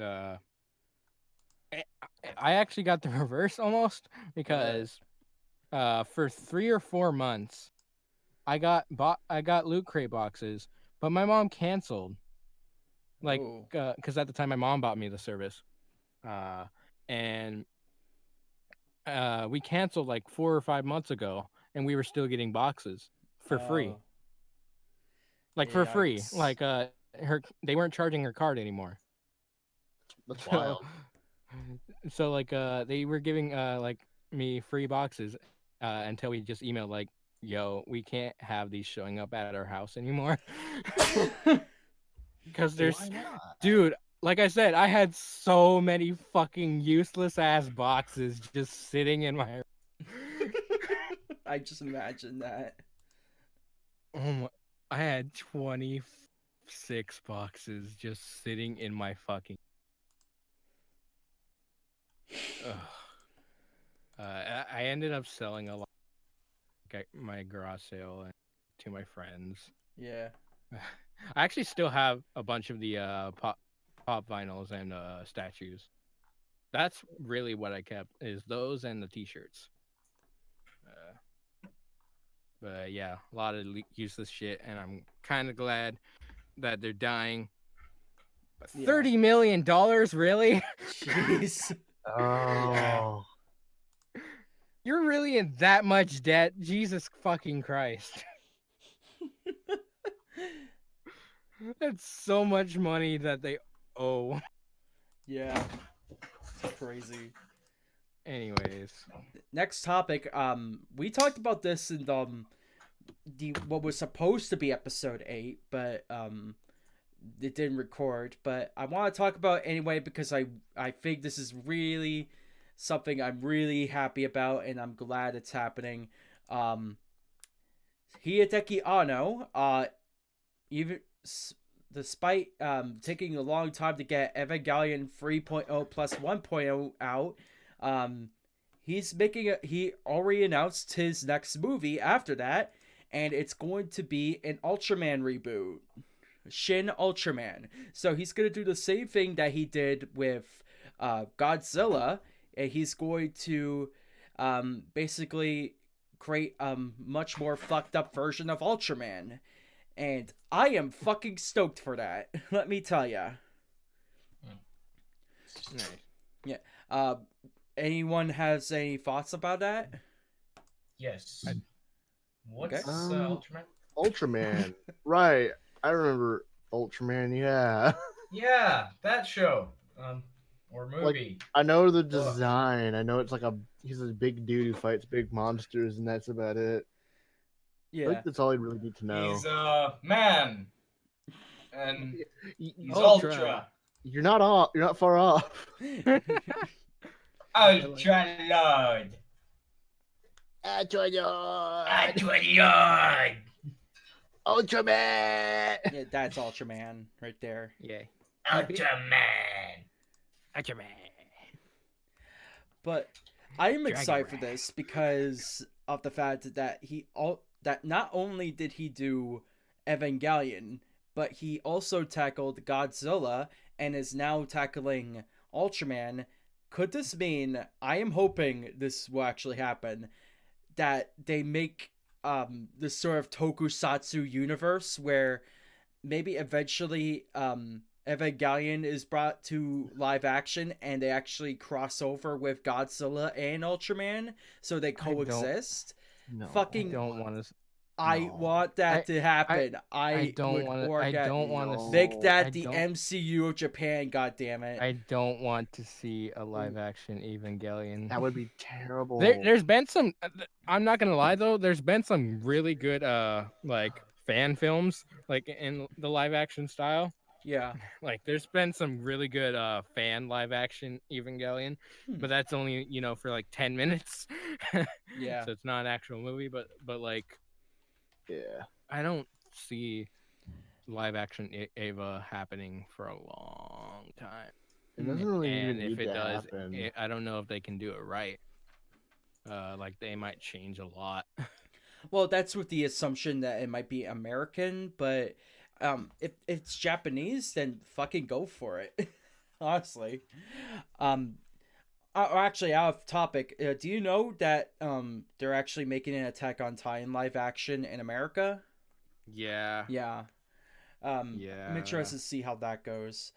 It's like, as you can tell, it's mostly gonna be CG because how you really gonna do that whole thing with the Titans? So. Yeah. Ultraman. Oh my god, damn it! God damn Now, it. But yeah, no, like I could see like a fucking what's it called? An Americanized like Attack on Titan movie actually working. Because the issue with like these other anime movies were like they were all inherently like Japanese, yeah. Whereas with Attack on Titan, it's like set in Germany. Yeah, Germanic, it's set in, like, yeah, it's very Western, very European. So like, Yeah, American people would can still do it complain right. about whitewashing anyway, so it wouldn't really make a difference. Yeah, Even though it's in fucking European style, but fucking yeah, whatever, I guess. I don't get that. Like people complain about like whitewashing anime when the anime is depends based really on, like, like how they European do it. and American. Like it Like, depends no, on how I'm they saying, do like, it. If it's like an American like if it's based on America and European and shit, Yeah, like the actual anime is set on that. But then people complain about whitewashing, like it was already whitewashed. yeah. Like Yeah, some like- movies, like big example, Dragon Ball Evolution, that was clearly whitewashing. Oh god, yeah. People Ghost in the complain that Shell. Ghost in the Shell is not really whitewashing because it's she's a robot. But in that movie, the character who was goes into the body of this robot was actually an Asian woman who actually Technically, yeah. technically, the Full Metal Alchemist live action was Japanese watch. Yeah. That takes place in Germany. Yeah, but some reason it doesn't really matter when it's that That it's movie's really super good, by the stupid. way. It's super But super like underrated. something like Anita Battle Angel, that is an example of no whitewashing because it's set in America. We So always come back to that movie. yeah, It's set in like it's so great. not though. America, but still like America, but not really. Yeah, but it works. Jap America. Yeah, it's still no. At the end of the day, it still works. Yeah. But anyways, I think we're going off topic now. Let's get to the big bulk of this video or this segment. We are going to be talking about the Nintendo Direct that happened recently. Yay! Yay! I didn't watch it. Hey, So if you want to run down, so I'm gonna be reading off of my thread that I posted on Twitter Okay. of my thoughts. mhm. That'll be a So good leeway, basically- because I don't remember what happened. Well, I have the tweet right. I have the thread right here, so I remember exactly what happened. Okay. So a lot of Smash stuff happened. Yeah. Mostly it was focusing on Banjo, because Banjo came out on the day of the direct, and oh my god, he's so good. Oh, yeah. Playing as Banjo and Kazooie is so fun. Like they're my like third or fourth main now. But that's really what that was. Another big thing. Terry Beauregard. There was like yeah, Terry Bogard. Yeah, Bogart. Yeah. People were really kind of confused though on like why he specifically got it. Really? Because I feel like he's a safe option, honestly. Like from that series though. Like from that series. Yeah, no, like Terry Beauregard's a very memorable character from that series. Like probably the most memorable character from that series. People are calling him like just Ken with a hat. I thought he was known as Buff Pokemon Trainer. Buff Pokemon Trainer Pokemon and Ken with a hat. Honestly, when I saw the picture, that's kind of what I thought too. Oh my god. But yeah. I was honestly expecting Metal Slug. Like I was expecting the Metal Slug guys.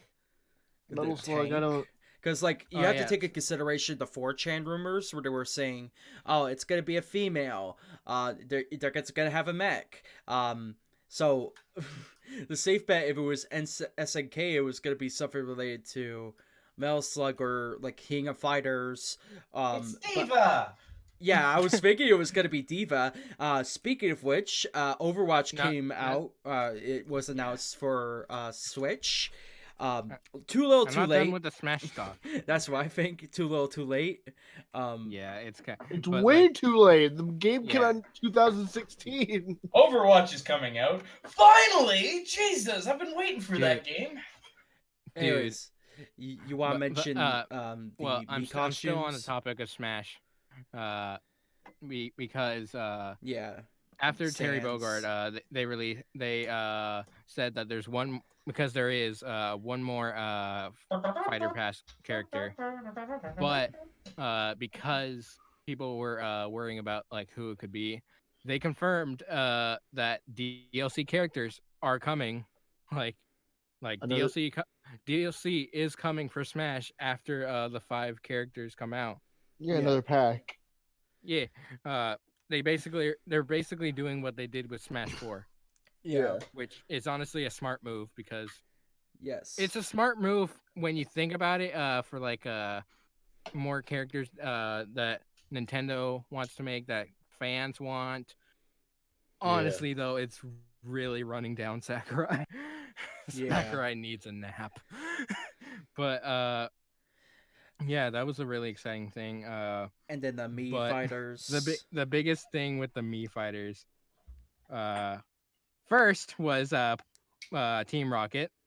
Then right after them, Sans Undertale. I love that people actually think that he's actually a character now, but even though he's just a Mii fighter, he technically is though. Like, yeah, but you could basically when say really... Geno's now in Smash, and he's a Mii fighter. No. So when you really think about it, though, and someone made like a comic about this, that Sans doesn't really have a move set, so he just let Nintendo make one for him.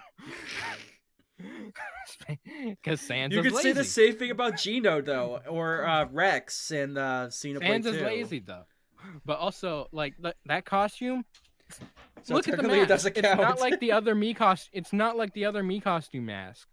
It's like that's Sans' head. That's just Sans' head. And then, with him being a gunner, not the mask, but like the costume itself is the Mii gunner. That plays into his Gaster Blaster. Yeah. But again, but the biggest point though is that he's the only Mii fighter, like the only downloadable Mii fighter that has a music track with him. Yeah. He was the only character that's a Mii fighter that got a music track that comes with him. and that's Megalovania. It's a Yeah. remix of Megalovania. It's so good. Yeah.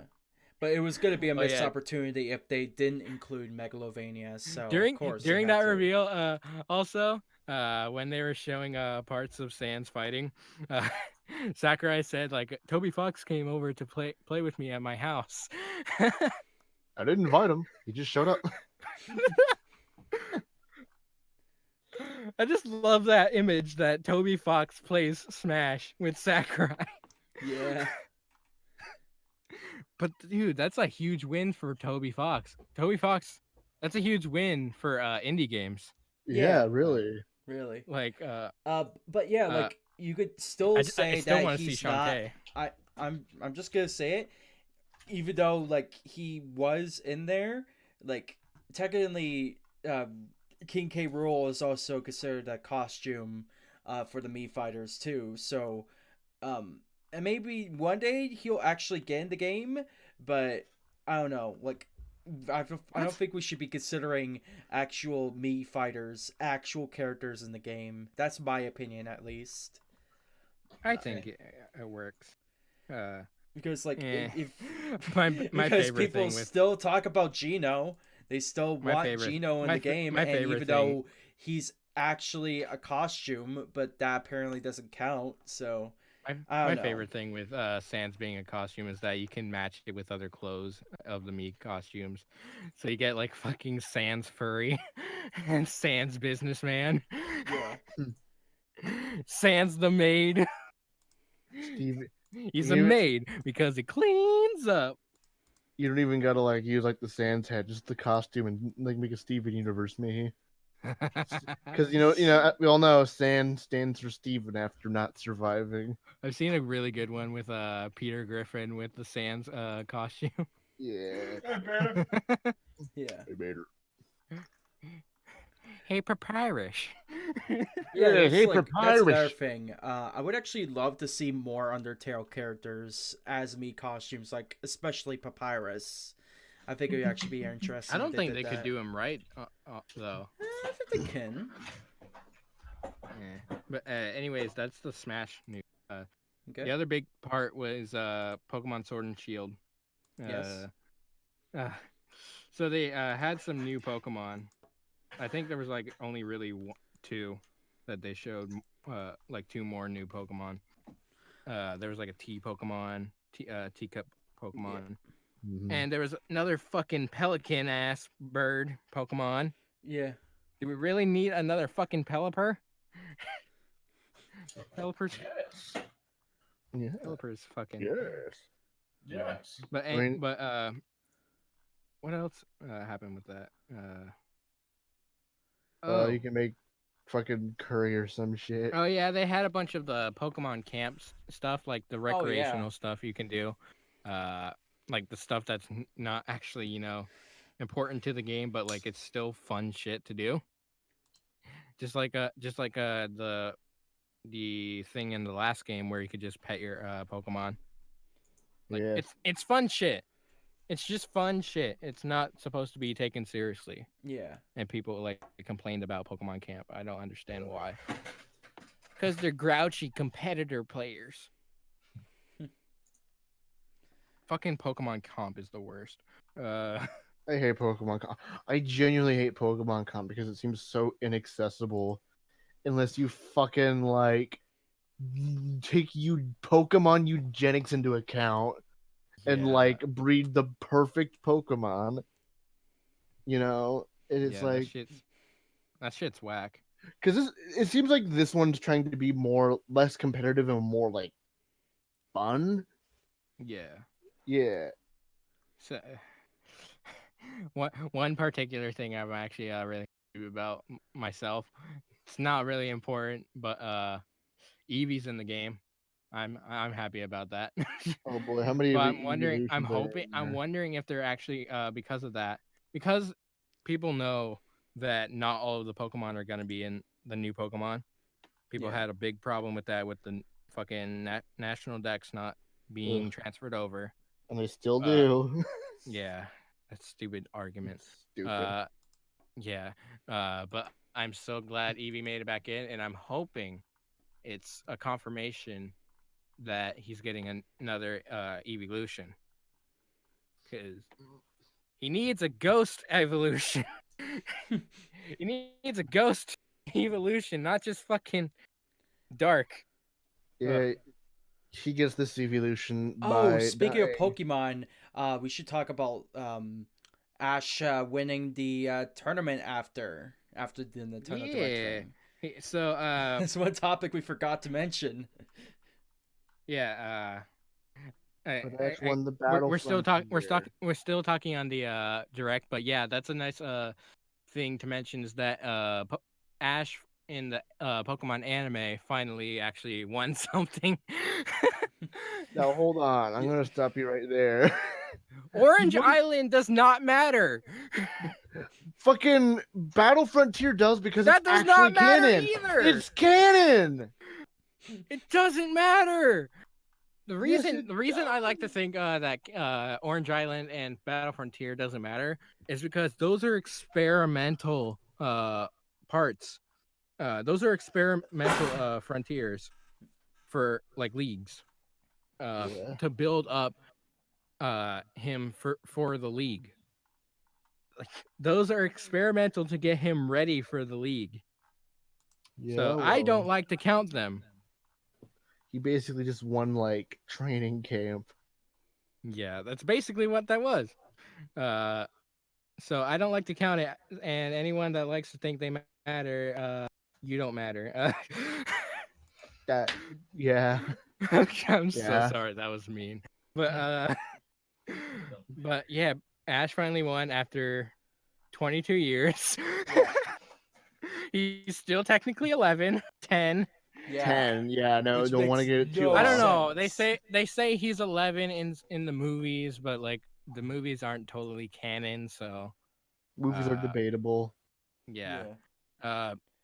Like a lot of the movies aren't canon. Like, how many I think the days only would one- have that been? Like, wouldn't that technically been like a whole year in their technically, timeline? Technically, if you really want to go into semantics, it's so they've revealed before that in the time Ash has been in each region, it's only been like 4 or 5 months, like literally half a year.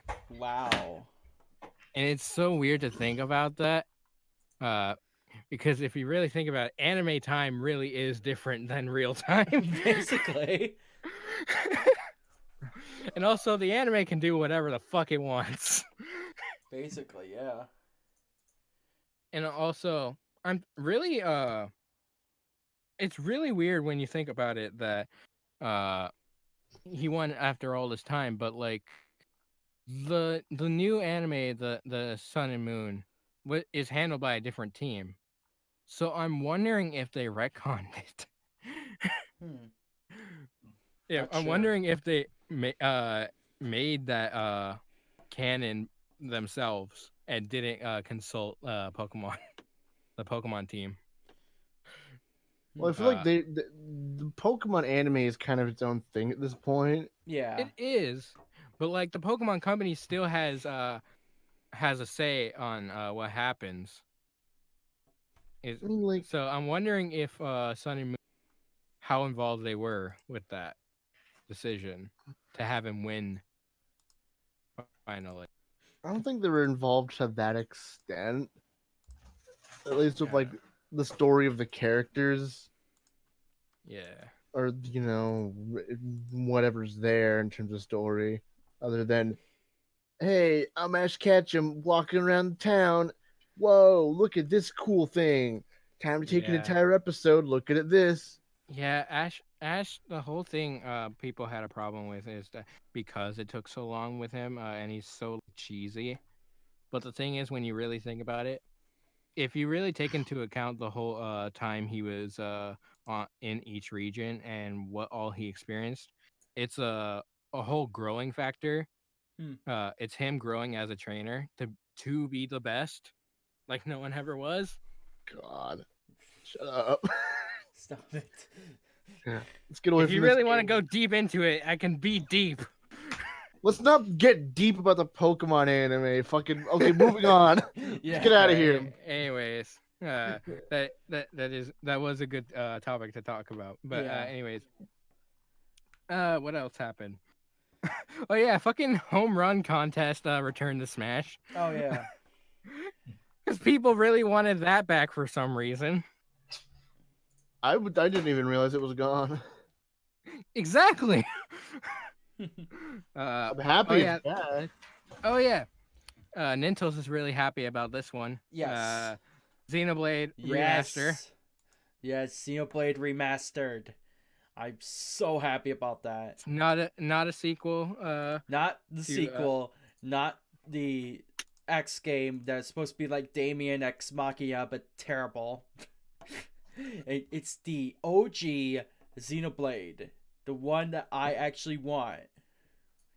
Because like the thing you have to understand, I've been extremely disappointed with the 2 sequels that actually released.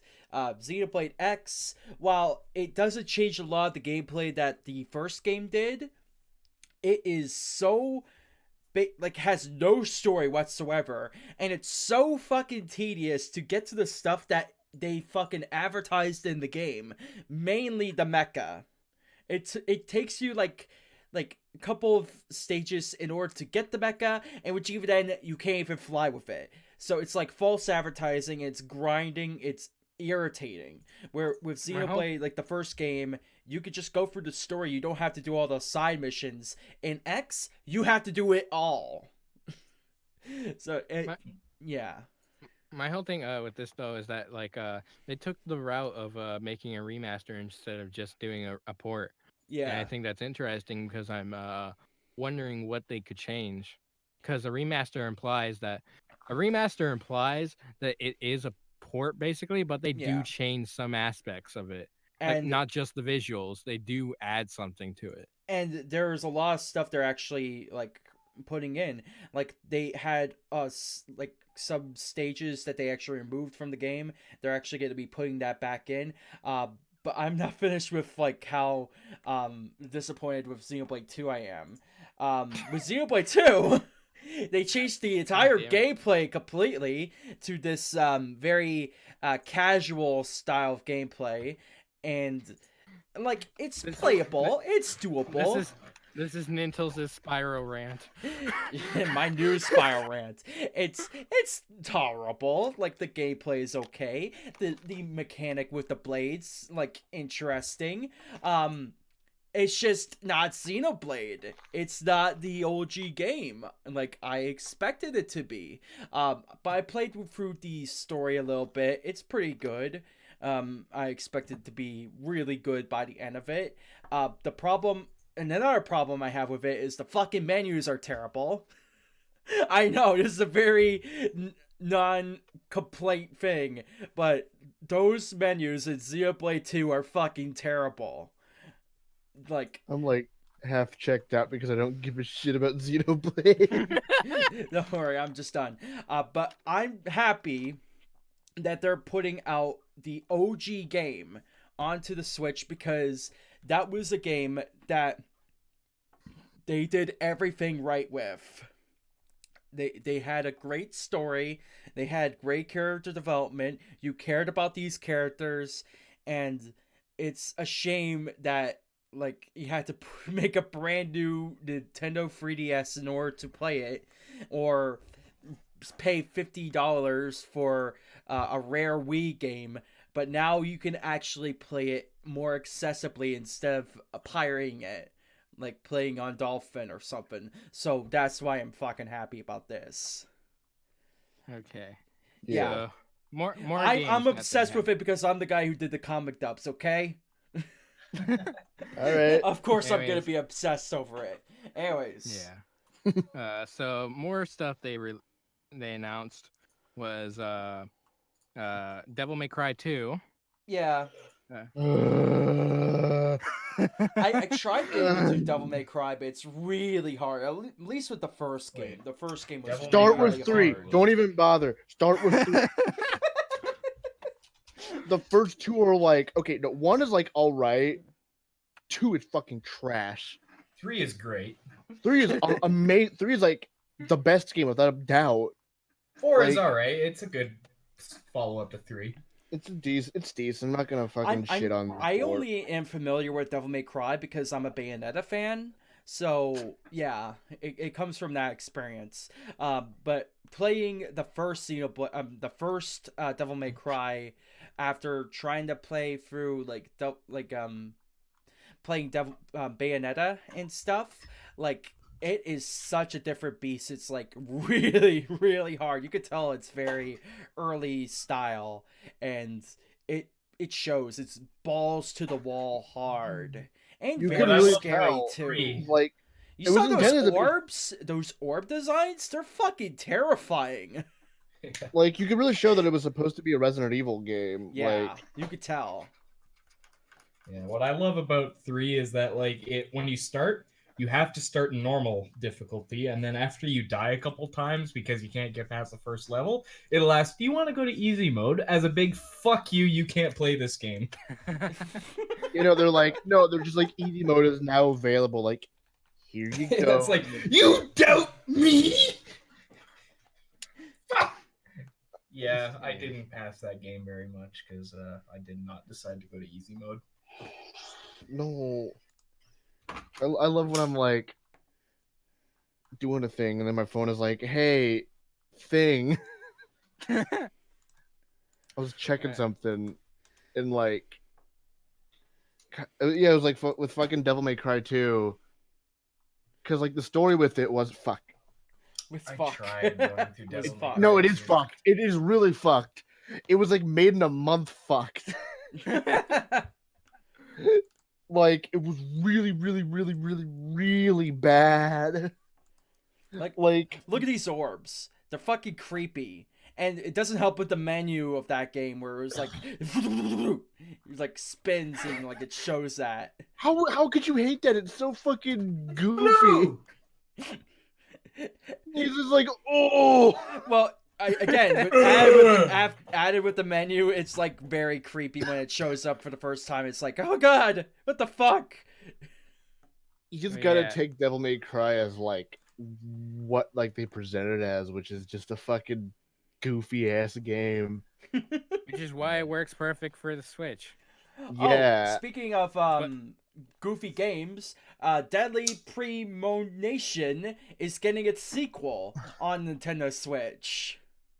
And the first game is on Switch. Yep. And love the first game. Need to finish it. This is one of the games that are like has a massive cult following, and I did not expect them to make a sequel of. But this is beautiful. They're making a sequel of it.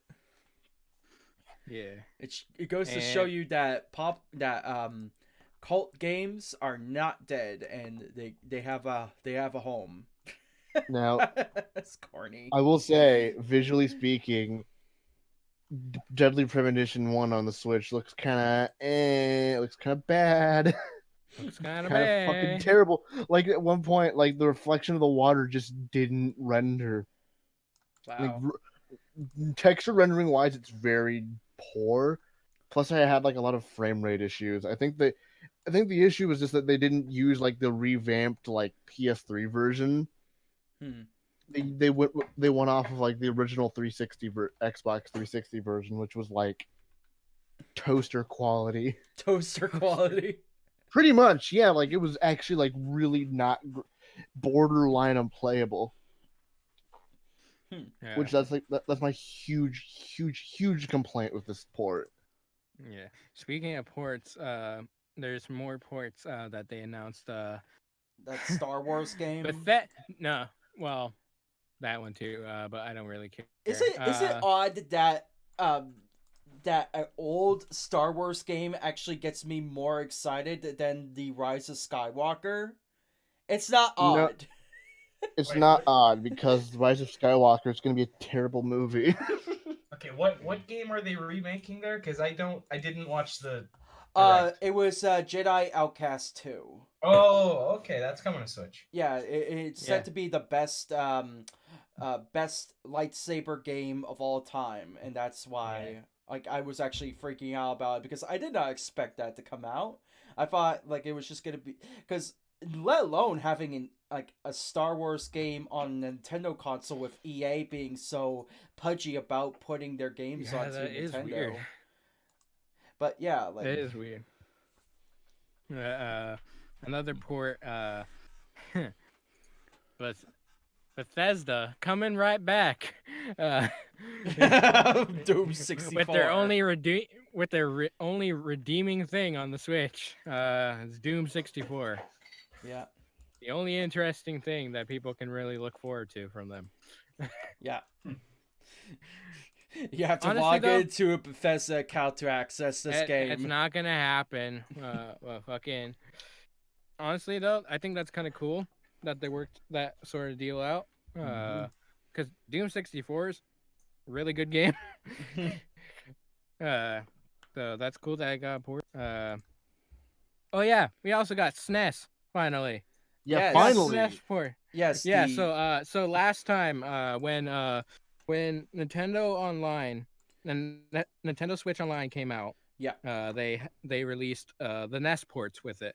They released a bunch of like a whole NES system where they had a bunch of NES games. Not all of them because they can't do that, but a lot of really good ones, and then like a lot of really obscure ones. And they're kind of doing the same with SNES, which SNES has a really good lineup Yeah. of games. It was That's about fucking- time they were gonna do that. I was not one of those doomers that were like, oh, they're never gonna do that. They just only care about they only care about NES games. Like, I knew they were gonna put the SNES games out eventually. Yeah. But it goes Yeah. to give you a question. When in the fuck are they gonna care about N64 or GameCube? It That's gives another you that thing question. is that people did bring that into question. Like, what other systems are they gonna pull out and put on the Switch? I'm thinking they might actually do, like, they put out the N64 Classic and GameCube Classics before they put those games out onto the service. I'm thinking that's what they're gonna do. But I feel like what we're gonna get is like GameCube like standalone re-releases, Or given not the even sheer that. size of those games. or not even that. Maybe we might be just getting like a GameCube Classic and it's just like an iPhone case or some shit. You just put your GameCube. What if we get a bunch of like down the line? What if we get a bunch of like Game Boy Advance and like DS games, like original DS, not 3DS. That'd be so weird. Yeah. It's totally possible. It really is totally possible that they could put a bunch of like Game Boy and DS games on it. DS games would be a little harder because they got the dual screens. Trying to Yeah. put They- on the Switch. They can figure something out with the whole TV setup. They'll figure something out. Yeah. And also the Switch screen is really long, so Yeah. but- They also announced Luigi Mansion 3. I can't pronounce that. they Luigi's didn't announce. Mansion. They didn't announce it. They just They released. showed more of it. More. More looks Animal really interesting. Crossing. Yeah, they released more Animal Crossing news. Which is like the part that stuck out to me most was that they have Nook Miles, which is another Yeah. another currency thing they got going on to buy special items, I guess. I talked about I- that on the server. Say, it's Minecraft Animal And I Crossing fucking edition. wanted to bitch slap you because you're fucking hard. that stuff has been involved with that stuff has been But- involved with, Well, to with my Animal Crossing for a long time. To my defense, it looks like it's more of a factor in the game compared to the previous Animal Crossing. So that's why I fought Minecraft, because It's not the whole fucking mind. It's crafting in general. Like lots of games do it. Yeah. You have to craft items. I know. Like fucking Legend of Zelda does it. Yeah. I think that is a really interesting thing though, that you can craft a bunch of items that you normally wouldn't be able to buy, you know? Yeah. And the whole thing with this new game is that you're basically building a town from scratch. And Yeah. I think that's really cool. And that's a cool thing. And the other thing, I forgot this was a thing. Tokyo Mirage Sessions Sharp FE is coming to Switch. If you don't know that game, it's because it was a Wii U release, and now it's coming to Switch, where it will actually get a proper audience. Oh my god, that really okay. So what really bugs me about like all the Wii U ports and everything to Switch is the fact that Breath of the Wild, if you didn't notice, was released on the Switch, released on the Wii U. Yeah, it was supposed to be a Wii U but title. it was a fucking thing that came with the Switch. Like that was a selling point for the Switch was Breath of the Wild, because it didn't get any love on the Wii U. Because they made a bunch of shit for Breath of the Wild that they could only do with the software that they made for the Switch. Yeah. That's why it failed on the Wii U. Well, not only that, because like the Wii U was a massive flop. It was supposed to be a system seller for the Wii U, but because of the failures of the system, they were like, oh, we don't want to waste this game. Let's put it out as a launch title for the Switch. And honestly, it was a smart move. It was, they really dodged a bullet by not doing that. And honestly, like, it wouldn't have been the same situation had they put Super Mario Odyssey as a launch title. Honestly. So, yeah, like, it was better that way. So I guess three last things is Assassin's Creed Black Flag. Yeah, I don't care. Wait, that's coming to the Switch? Yeah. Oh, actually, out of all the Assassin's Creed games, I like Black Flag. I only really cared for the first three. I never really cared for Black Flag. I love sailing the seas as a pirate. I didn't play as more of an assassin. I liked raiding ships. That was fun. Well, I really want what's that one that's set in England? Revelations, I think. No, one in England is Syndicate. Syndicate, okay. Yeah, Syndicate's so good. I want them to like port or remaster that. Cool, you're driving around in a train in a dude. Syndicate's so good. Wasn't that the one with the glitches and all that shit? No, that was Unity. That's every Assassin's Creed. Yeah, that's everyone. But right after Black Flag is when I kind of stopped. Yeah. And we should also mention the Ring Fit Adventure game. That wasn't technically revealed at the Nintendo Direct, but it came out like a week after the Nintendo Direct. Yeah, they had like some shit announced like right after the Direct. Yeah. Honestly, this is a way more inclusive fitness game than even the Wii Fit.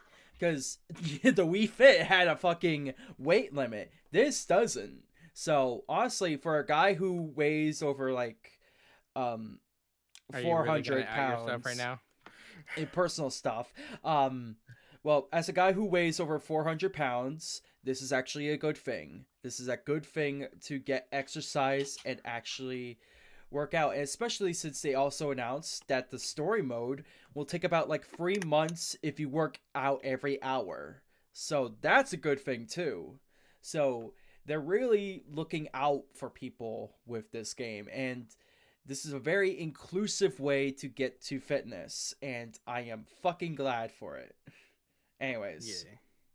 Another speaking of fitness stuff, they have Mario and Sonic Tokyo Olympics. Oh yeah, because which is the Tokyo only game. Tokyo yeah, Olympics. because this is the only Mario and Sonic Olympics game that I actually care about. Yeah.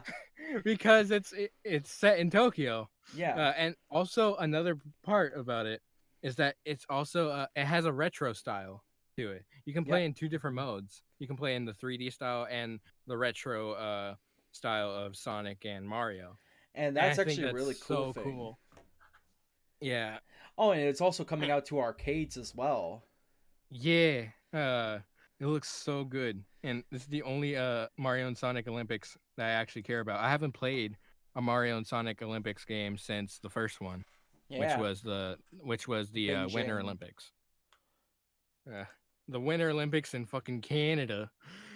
And they also had the Beijing Mario dies of Wii game. hypothermia. Oh god, the one with the fucking the Rio Olympics was the worst. Which one was the one where they rode horses? All I of them. don't fucking remember. All. No, it started after a certain point. I think 2012 actually. I don't remember. Fucking, I like it so far. I like the Tokyo Olympics one. Yeah. Speaking of that, the Tokyo Olympics is the only Olympics that has a mascot. Yep. And I'm for it. It's the only because one it that has a looks mascot. amazing. Are you serious? It's All the of them only have Olympics. mascots, dude. But No, you were talking mm. about anime characters. No, it has a good mascot. It has Goku. I'm for it. I'm for that little chibi, whatever the fuck it is.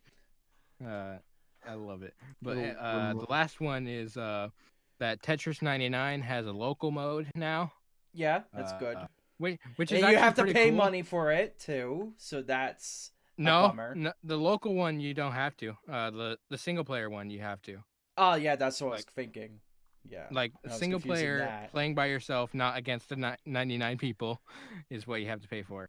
Oh, and the local one is also- built into the regular Tetris 99, so you and someone at home can play against 98 people. Because if you really think about it, Oh, and is it before still 99? And before we end it, Super Kirby Clash is a thing. I don't know why Yeah, it's a thing. that's the only thing I really don't really like is that it's a Kirby game with Yay. microtransactions. It's a free to start, Yeah. which implies microtransactions, Kirby's gonna fucking beat people up in his fight club. and then you can't progress unless you donate like fucking $10. Which is the exact opposite of like the message of Fight Club. Kirby, that's the name of the game. Kirby misunderstands the idea of Fight Club. I love it. Anyways, should we get to the last topic? Yee. Yeah. Cube, real quick. Okay. Are you still there? Yeah. You saw the movie in question that we're talking about, right? What is the movie that we're talking about? You know, like send in the clown. Send in the clown. Oh. No, I haven't seen Joker. Oh yeah, you talked about yeah. That's right. There's more than one clown movie out right now. Yeah, they came out at the same time. Yeah. That's great. Joker's not I out love yet. that. They the last trailer for the Joker movie and it too came out at the same time. That's What came out? crazy. Oh, It and It the Chapter funny thing 2. too, Chapter two the of next what? topic we're talking about starts with a Harley Quinn trailer right at the beginning of the movie. It's Right not the before the Joker movie movie. begins, it starts with the trailer for Birds of Prey. And that movie that it starts with is It Chapter 2, the second chapter of the It movies The thing. The itting. I wouldn't It say hard. it's not a trilogy, but it's like technically a two-parter story. And it's focusing on the characters that As adults. yes, as The adults. Losers Club. Like that's the only thing I haven't seen the movie, so but I don't care about spoilers. But like Okay. I've read the books, so I Like, don't care. all I know- but what I do know is based on the adult side. Yes.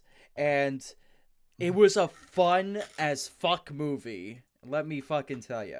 So, Before we go any further, I have to know: did Pennywise do another funny dance? yes. Actually, yes, he did. Not only a funny dance, but he sang And he also mentioned by name, "You want to play Street Fighter?" You want to play Street Fighter? Yes. Bravo. I'll give him that one. All right. That name drop, yo. Want to play some? Would have been more sense if he said Mortal Kombat. Honestly. There was actually the scene prior. Ricky as a child was actually playing in an arcade. There was actually a Mortal Kombat machine there, and the reason why they mentioned Street Fighter was because Ricky was playing with a random boy, and he wanted to play with him again, and he ends up getting called a I'm not joking. Yeah, he gets called a in the movie. We're gonna censor that. Yeah, I'm gonna censor that. Don't worry. But that's jumping a little bit. I kind of want to talk about this first, however, and is related to that scene I just mentioned. The beginning scene of the movie starts with a hate crime of two gay kids getting abused and getting called the F word or like just I mentioned. And yeah, basically they get bullied, they get like thrown out like into the river off a bridge.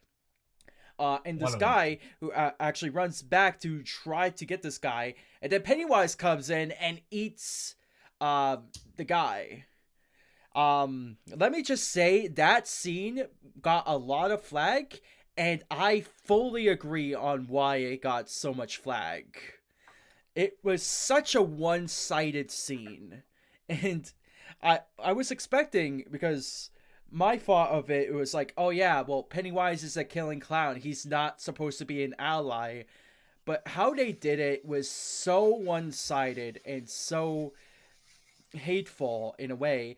And like I was fully expecting the bullies to get eaten or something, or the gay couple being the bad guys and getting, because the thing with movies, like when you're doing like a villain getting something, usually when the bad guys like do something bad, they get their just desserts, they get their payback, usually from horror villains.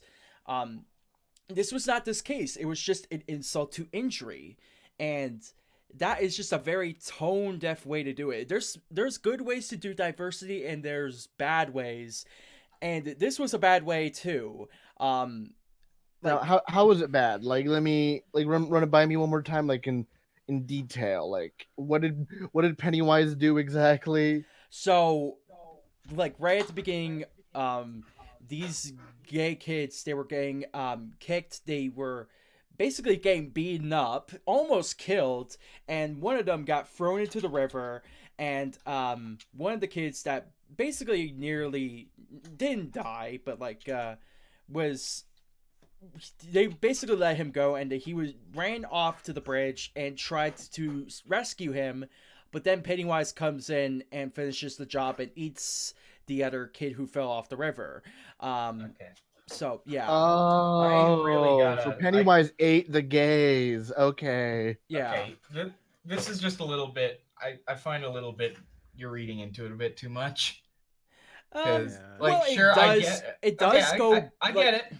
I get the idea where, yeah, it's a hate crime. These guys beat up on a gay couple and beats the shit out of some They of do them. redeem it later in the film, because I will go into this. Okay. But okay, I got to finish my point here. Yeah. Okay. They beat up this gay couple. One gets thrown over, the other one's left. The other guy tries to save his partner. Yeah. And they find the clown, and he eats one of them. Yeah. It's not really meant to be it's meant to show, yeah, they are still in a vulnerable state. Like, yeah. It's definitely kind of a message to show that, yeah, unfortunately in our society that a lot of people don't approve of these kind of things, and it sucks. Yeah. And it's showing it through a very evil character like Pennywise. Yeah. But the it's thing meant is, to make us hate the character. It's not meant Yeah. to show that, oh, people who made this movie, oh, they don't like gays. They're trying to show it through an entity. Yeah, I'm not gonna lie. yeah, I do understand that. It's just the thing is like they did it in such a way where it was like very one-sided. Like it almost felt like the bullies are on the side of Pennywise in some particular way or something like that. It just felt unnatural. It like I mentioned this on certain like brainwatchings. I don't like it when like diversity hires do the thing where it's like I'm gay in your face. Like I don't like that, but I don't like it when it's like completely one-sided. They're always at the butt of the joke. I don't like that either. There has to be a middle ground, and sometimes they can fuck it up, and this is one of those cases where they did fuck it up. But anyways, let's getting off topic. And Clutch, you had a thought though. Yeah. Clutch. Oh shit, yeah, no. My thing was just like I don't even think Pennywise ate him because they were gay. I think Pennywise ate him because they were kids. Because he's just like that's his whole thing. He makes it a point like throughout the entire story. I just eat kids because they taste better. He doesn't go. Pretty much. He doesn't just fucking like. He doesn't fucking. He's not picky. Pennywise isn't a homophobe when it comes to picking his meals. He doesn't go.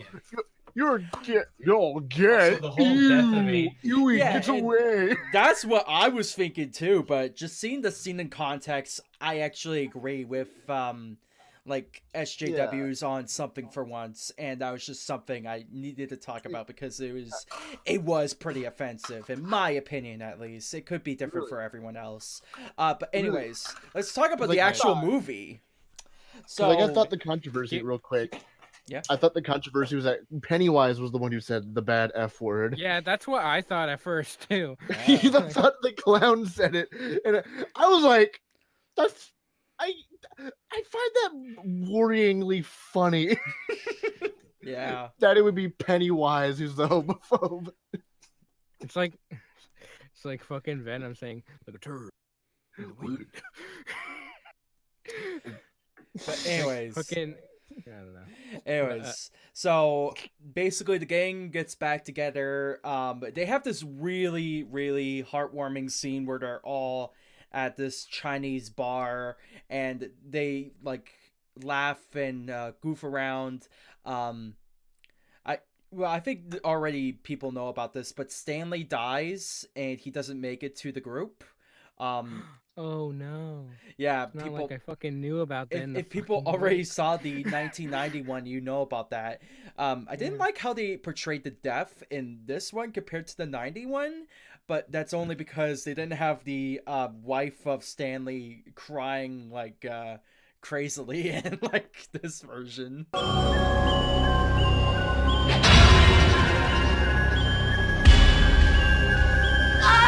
But anyways, like yeah, most of the scenes are really creepy. Like I'm going back to the Chinese one. The fortune cookies, they're really, really creepy when like these one of the fortune cookies opens up and it shows a baby with like spider legs and shit. It's like what the fuck? Yeah. It's like children are creepy enough. We don't need to go that way. No, like there's so much imagination with some of these designs and all this stuff. But the main plot really goes into fuck, what was his name? It was Trevor, I think. I don't want to say the black guy, but he is Mike, I think his name is. Yeah. Mike finds out that the way to actually seal Pennywise is to do an Indian ritual to seal the demon, and they have to sacrifice certain things. So all the characters go around the town of Derry and actually try to find like random like things from their past. And fuck, I keep on forgetting their names, but like Bill, I think it's Ben actually. Ben. Oh no, Richie, Bill Eddie, Beverly.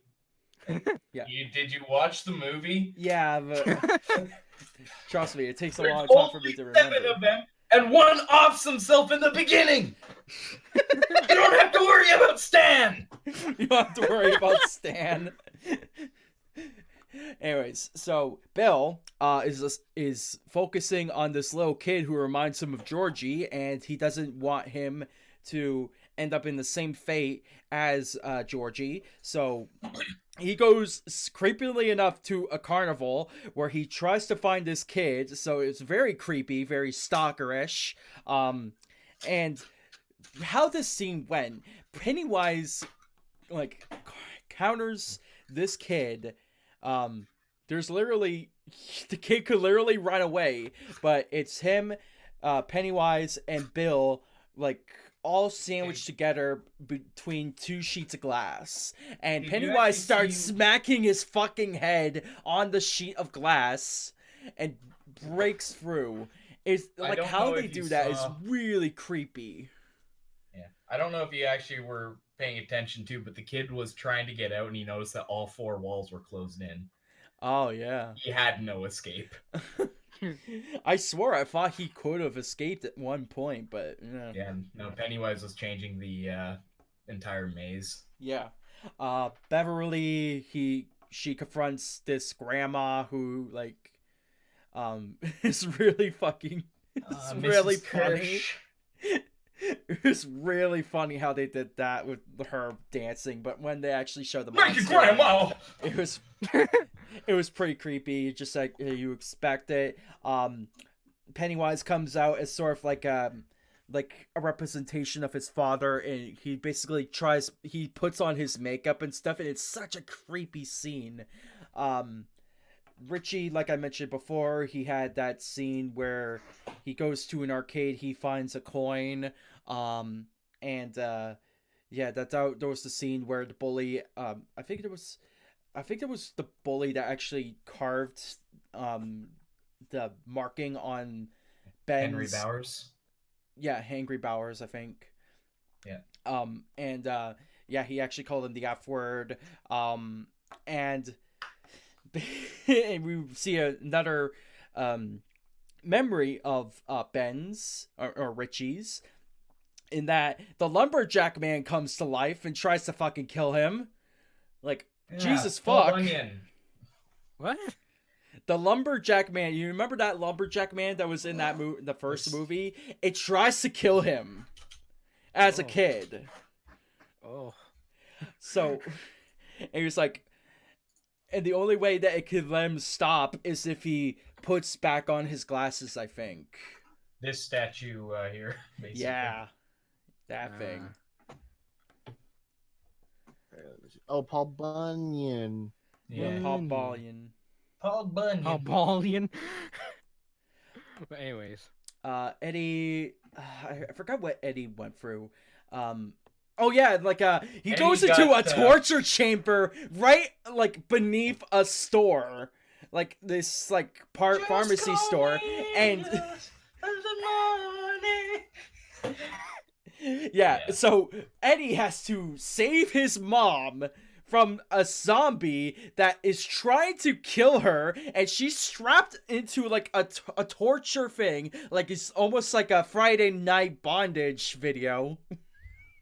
Can we also mention, just rewind a little bit, that Eddie married a woman that looked exactly like his mom? Yeah. That's a bit. And what's great is that she's played by the same actress that played Eddie's mom in the first one. That's a bit funny. That's a bit of a fucking. That's scary. Yeah. I did not know that detail, but it's very true that it's about the scariest thing in this movie. He has a thing for fat chicks, basically. So imagine. No, he has a thing for his mom. Yeah. He was imagining his mom, like strapped into like a bondage, like chair or like stretch board. You ever seen Pulp Fiction? Yeah. Yeah. Think of that. Oh my god. Yeah. Oh. That can sum it up. And really then quick. Ben, he went for the most drastic change, that he lost weight. But when he goes to get his thing, His token. Yeah, the token, yes. They actually play back, and actually mention, referenced, "Kiss me, fat boy." Yes. Yes. Kiss me, fat boy. I thought that line would not be in the movie, but Pennywise utters it and makes it even more creepy. What's great in that scene though is that he was running away from on fire Beverly. Yes, as a child. And he hid in the locker, and in the one shot with him in the locker, you see a poster behind him with a face. And and then it kind of pans forward, and you instantly know it's gonna pan back and something's gonna be there. Yeah. In that. But when it pans back, Pennywise is so fucking close to the TV, to the screen, that you knew he was gonna be there, but you still jumped. Yeah, he makes this really odd facial expression. He's like, "Kiss me, fat boy." Kiss me, fat boy. I fucking love it. Just they think of everything in this movie. It's the details and all that. Who was the other character? Oh, nope, that's all of them. So I do like that it's pretty based on the fucking books and shit. Yeah. It follows pretty closely. I'm just glad they didn't adapt that end part of the first. Oh, chapter. thank God. Yeah, the orgy scene. Yeah, God. If people don't fucking know, why wouldn't you? If people don't know, let's maybe not fill them in. Yeah, please. Yeah, please it's really don't. disturbing. So let's not. The orgy's so hard in the first half of it that Pennywise goes, "Okay, I'm gonna go." I'm gonna go. Oh, I'm gonna throw up. Oh. I'll just wait till you're adults. That's basically it. I just waited. Yeah, he's just I'm just gonna go. Yeah, I'm gonna go. You can see me back in 20 years. Yeah, he jumps up, sees it, he's like, oh no. He just drops he even drops the voice, he's like, oh my God, oh. I'll come back, man. Yeah, you get no. He's like, I'm not even gonna come back. Fuck you guys. This is terrible. Why would you You're do this? bad people. Why would you do this? Anyways, this is just an afterthought, but Henry Bowers comes back from jail and tries to kill the gang. He gets killed in a later scene, I think, from Mike. And yeah, we just don't mention that because it's basically just unrelated, and except for the fact that he jumps on the windows and thinking that he's seeing a balloon. That's just one particular scene I think is actually really funny. But yeah, he's just an afterthought. Who cares? They go back to the Haunted Mansion from the first film and try to kill Pennywise. And a lot of shit is starting to go wrong. They see Stanley's head in a fridge, and they can't get back because half of the group is separated and they cannot get to them. So they eventually get out, and then they have to go down the well. And then they went and they confront this altar where they sacrifice their items. And here's another thing I didn't think they should have actually put in the movie. Right at the beginning of that scene where Mike actually introduces the ritual thing, he drugs Bill and gives him a little root, a little ginseng mixed with some LSD or some shit, and the screen goes massively weird, and it's such an intense scene, but they never mention it again. I thought for the climax they were gonna have something where they drug all 6 of them are drugged, and basically the scene is way more fucked up. But faithfully they didn't do that. If you're wondering, they are referencing the ritual of Chud. Yeah. So basically they do the ritual. They try to put the Pennywise into the bucket, but Instead, they put the clown in the bucket. They put the clown in the bucket and they shake it all up. But then a massive balloon pops and bucket. a massive balloon starts blowing up and they have to escape, and then boom, Pennywise appears, and then he appears with the spiral legs and stuff. It's very interesting they don't actually show his actual appearance in this movie, because it mostly, as put in the Nostalgia Critic said, it's just a fucking spider. That was how they did his kind of final form. That's the spider. Yeah. It's just with the clown head on the top, but Pennywise's actual form was in that movie, the Deadlights. Yeah, the Deadlights were actually the final form. His physical being was the thing that he used to project the Deadlights out. Yeah, basically.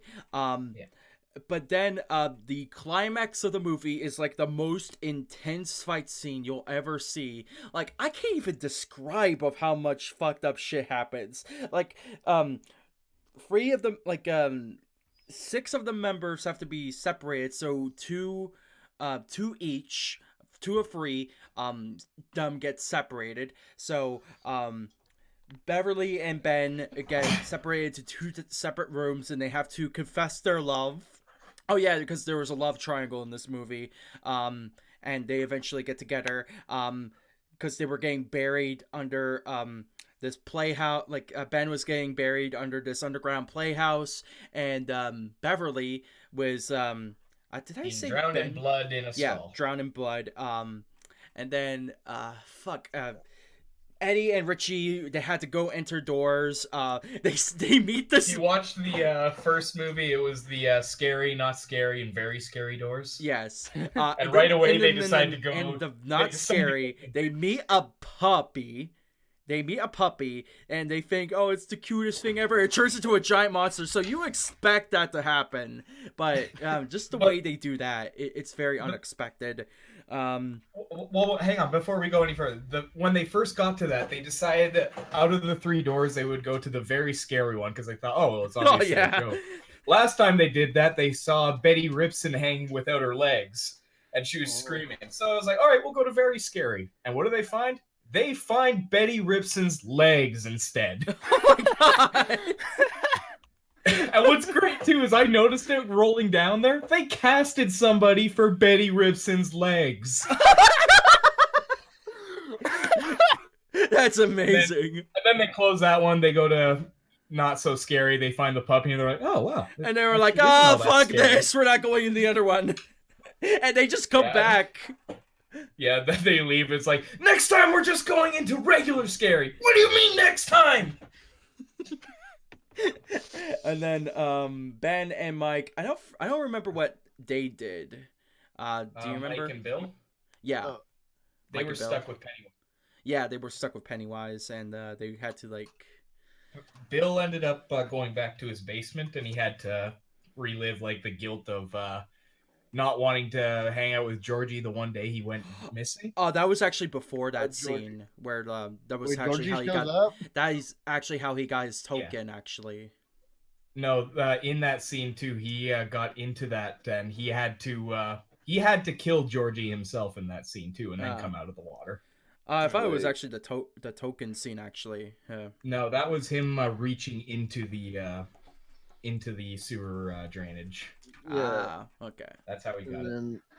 And Mike, we didn't actually see, but he was just stuck with Pennywise. Mike was just there throughout the entire movie. We didn't even see him getting his own token.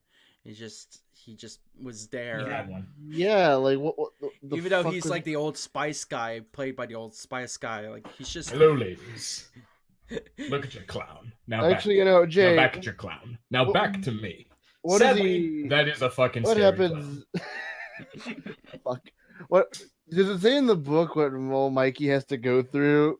Well, I mean, in the book, it's a little different. This is kind of adjusted to. Yeah, I know, but I'm just saying. If they tried to make the book make sense in a movie, they would need a whole lot more time. But I'm saying in the context of like, what the fuck did Mikey do? So we could have like a good context of what might have happened in the movie while he was off screen.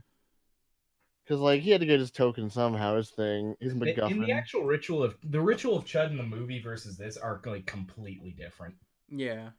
I Like figured it in would the be. book, it's like they Oh. gotta go to their clubhouse and they do like a smoke ritual, and I think it's only Bill and Richie managed to succeed in the ritual of Judd, and they were the only two that fought Pennywise.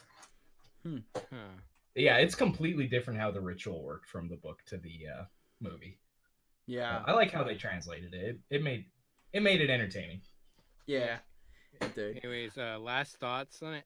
Well, we're not even done with the climax. That's how fucking long it is. They just Oh say my God. mean things to Pennywise and he cries. Oh yeah. they bully him to death. Yeah, basically. That's it. Yeah. And it's actually very interesting how they did that. Like, it shows.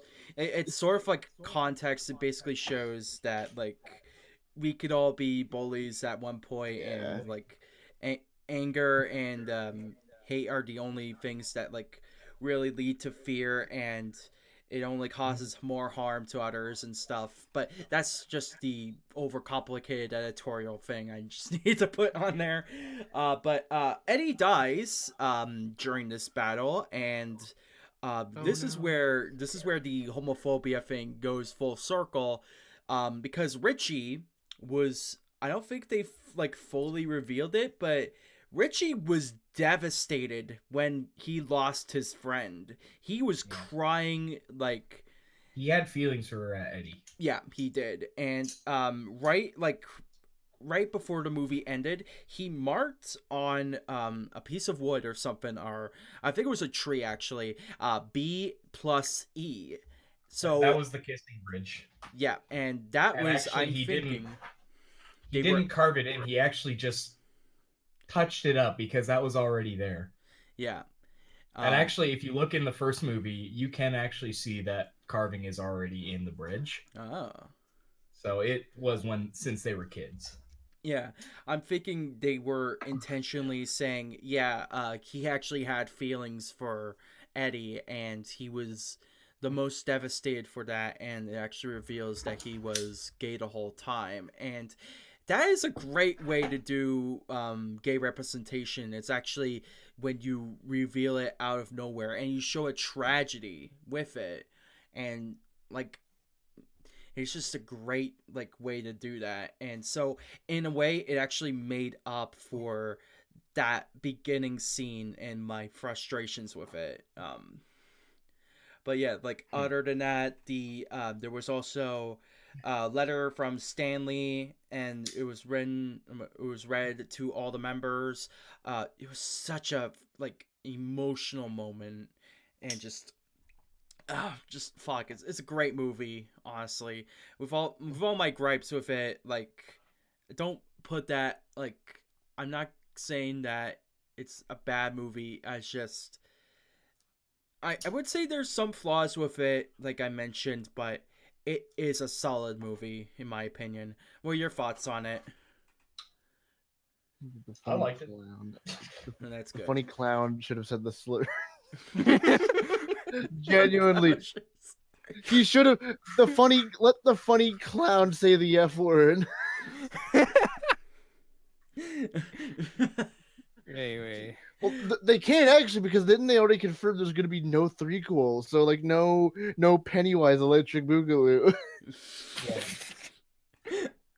But yeah, like these two movies, they were very solid adaptations of the story, and like I honestly feel like the director is really gonna go places with it. So I'm really happy about these movies, and I really hope for the best for that director. Anyways, that's all we have for tonight's BrainWatching. What are your final thoughts on everything else that we talked about? Last bit of news. What? Keanu Reeves is not gonna be a dateable option in Cyberpunk. Yeah, I've already canceled my pre-order based on that. I think that's crazy. Wait till you see the Fortnite update where they go to Gotham City and Batman shows up. Oh my god! And he's like, "Oh, Batman!" He does the Batman dance. Batman. Can you do that? Got it. We had to end it on stupid news. Yeah, we did. Yeah. Anyways, that is all for tonight's Brainwatching. We will see you all at the end of the year for our next Brainwatching. Yeah. Yeah. Bye-bye. So, all right. Bye-bye. Bye. Bye.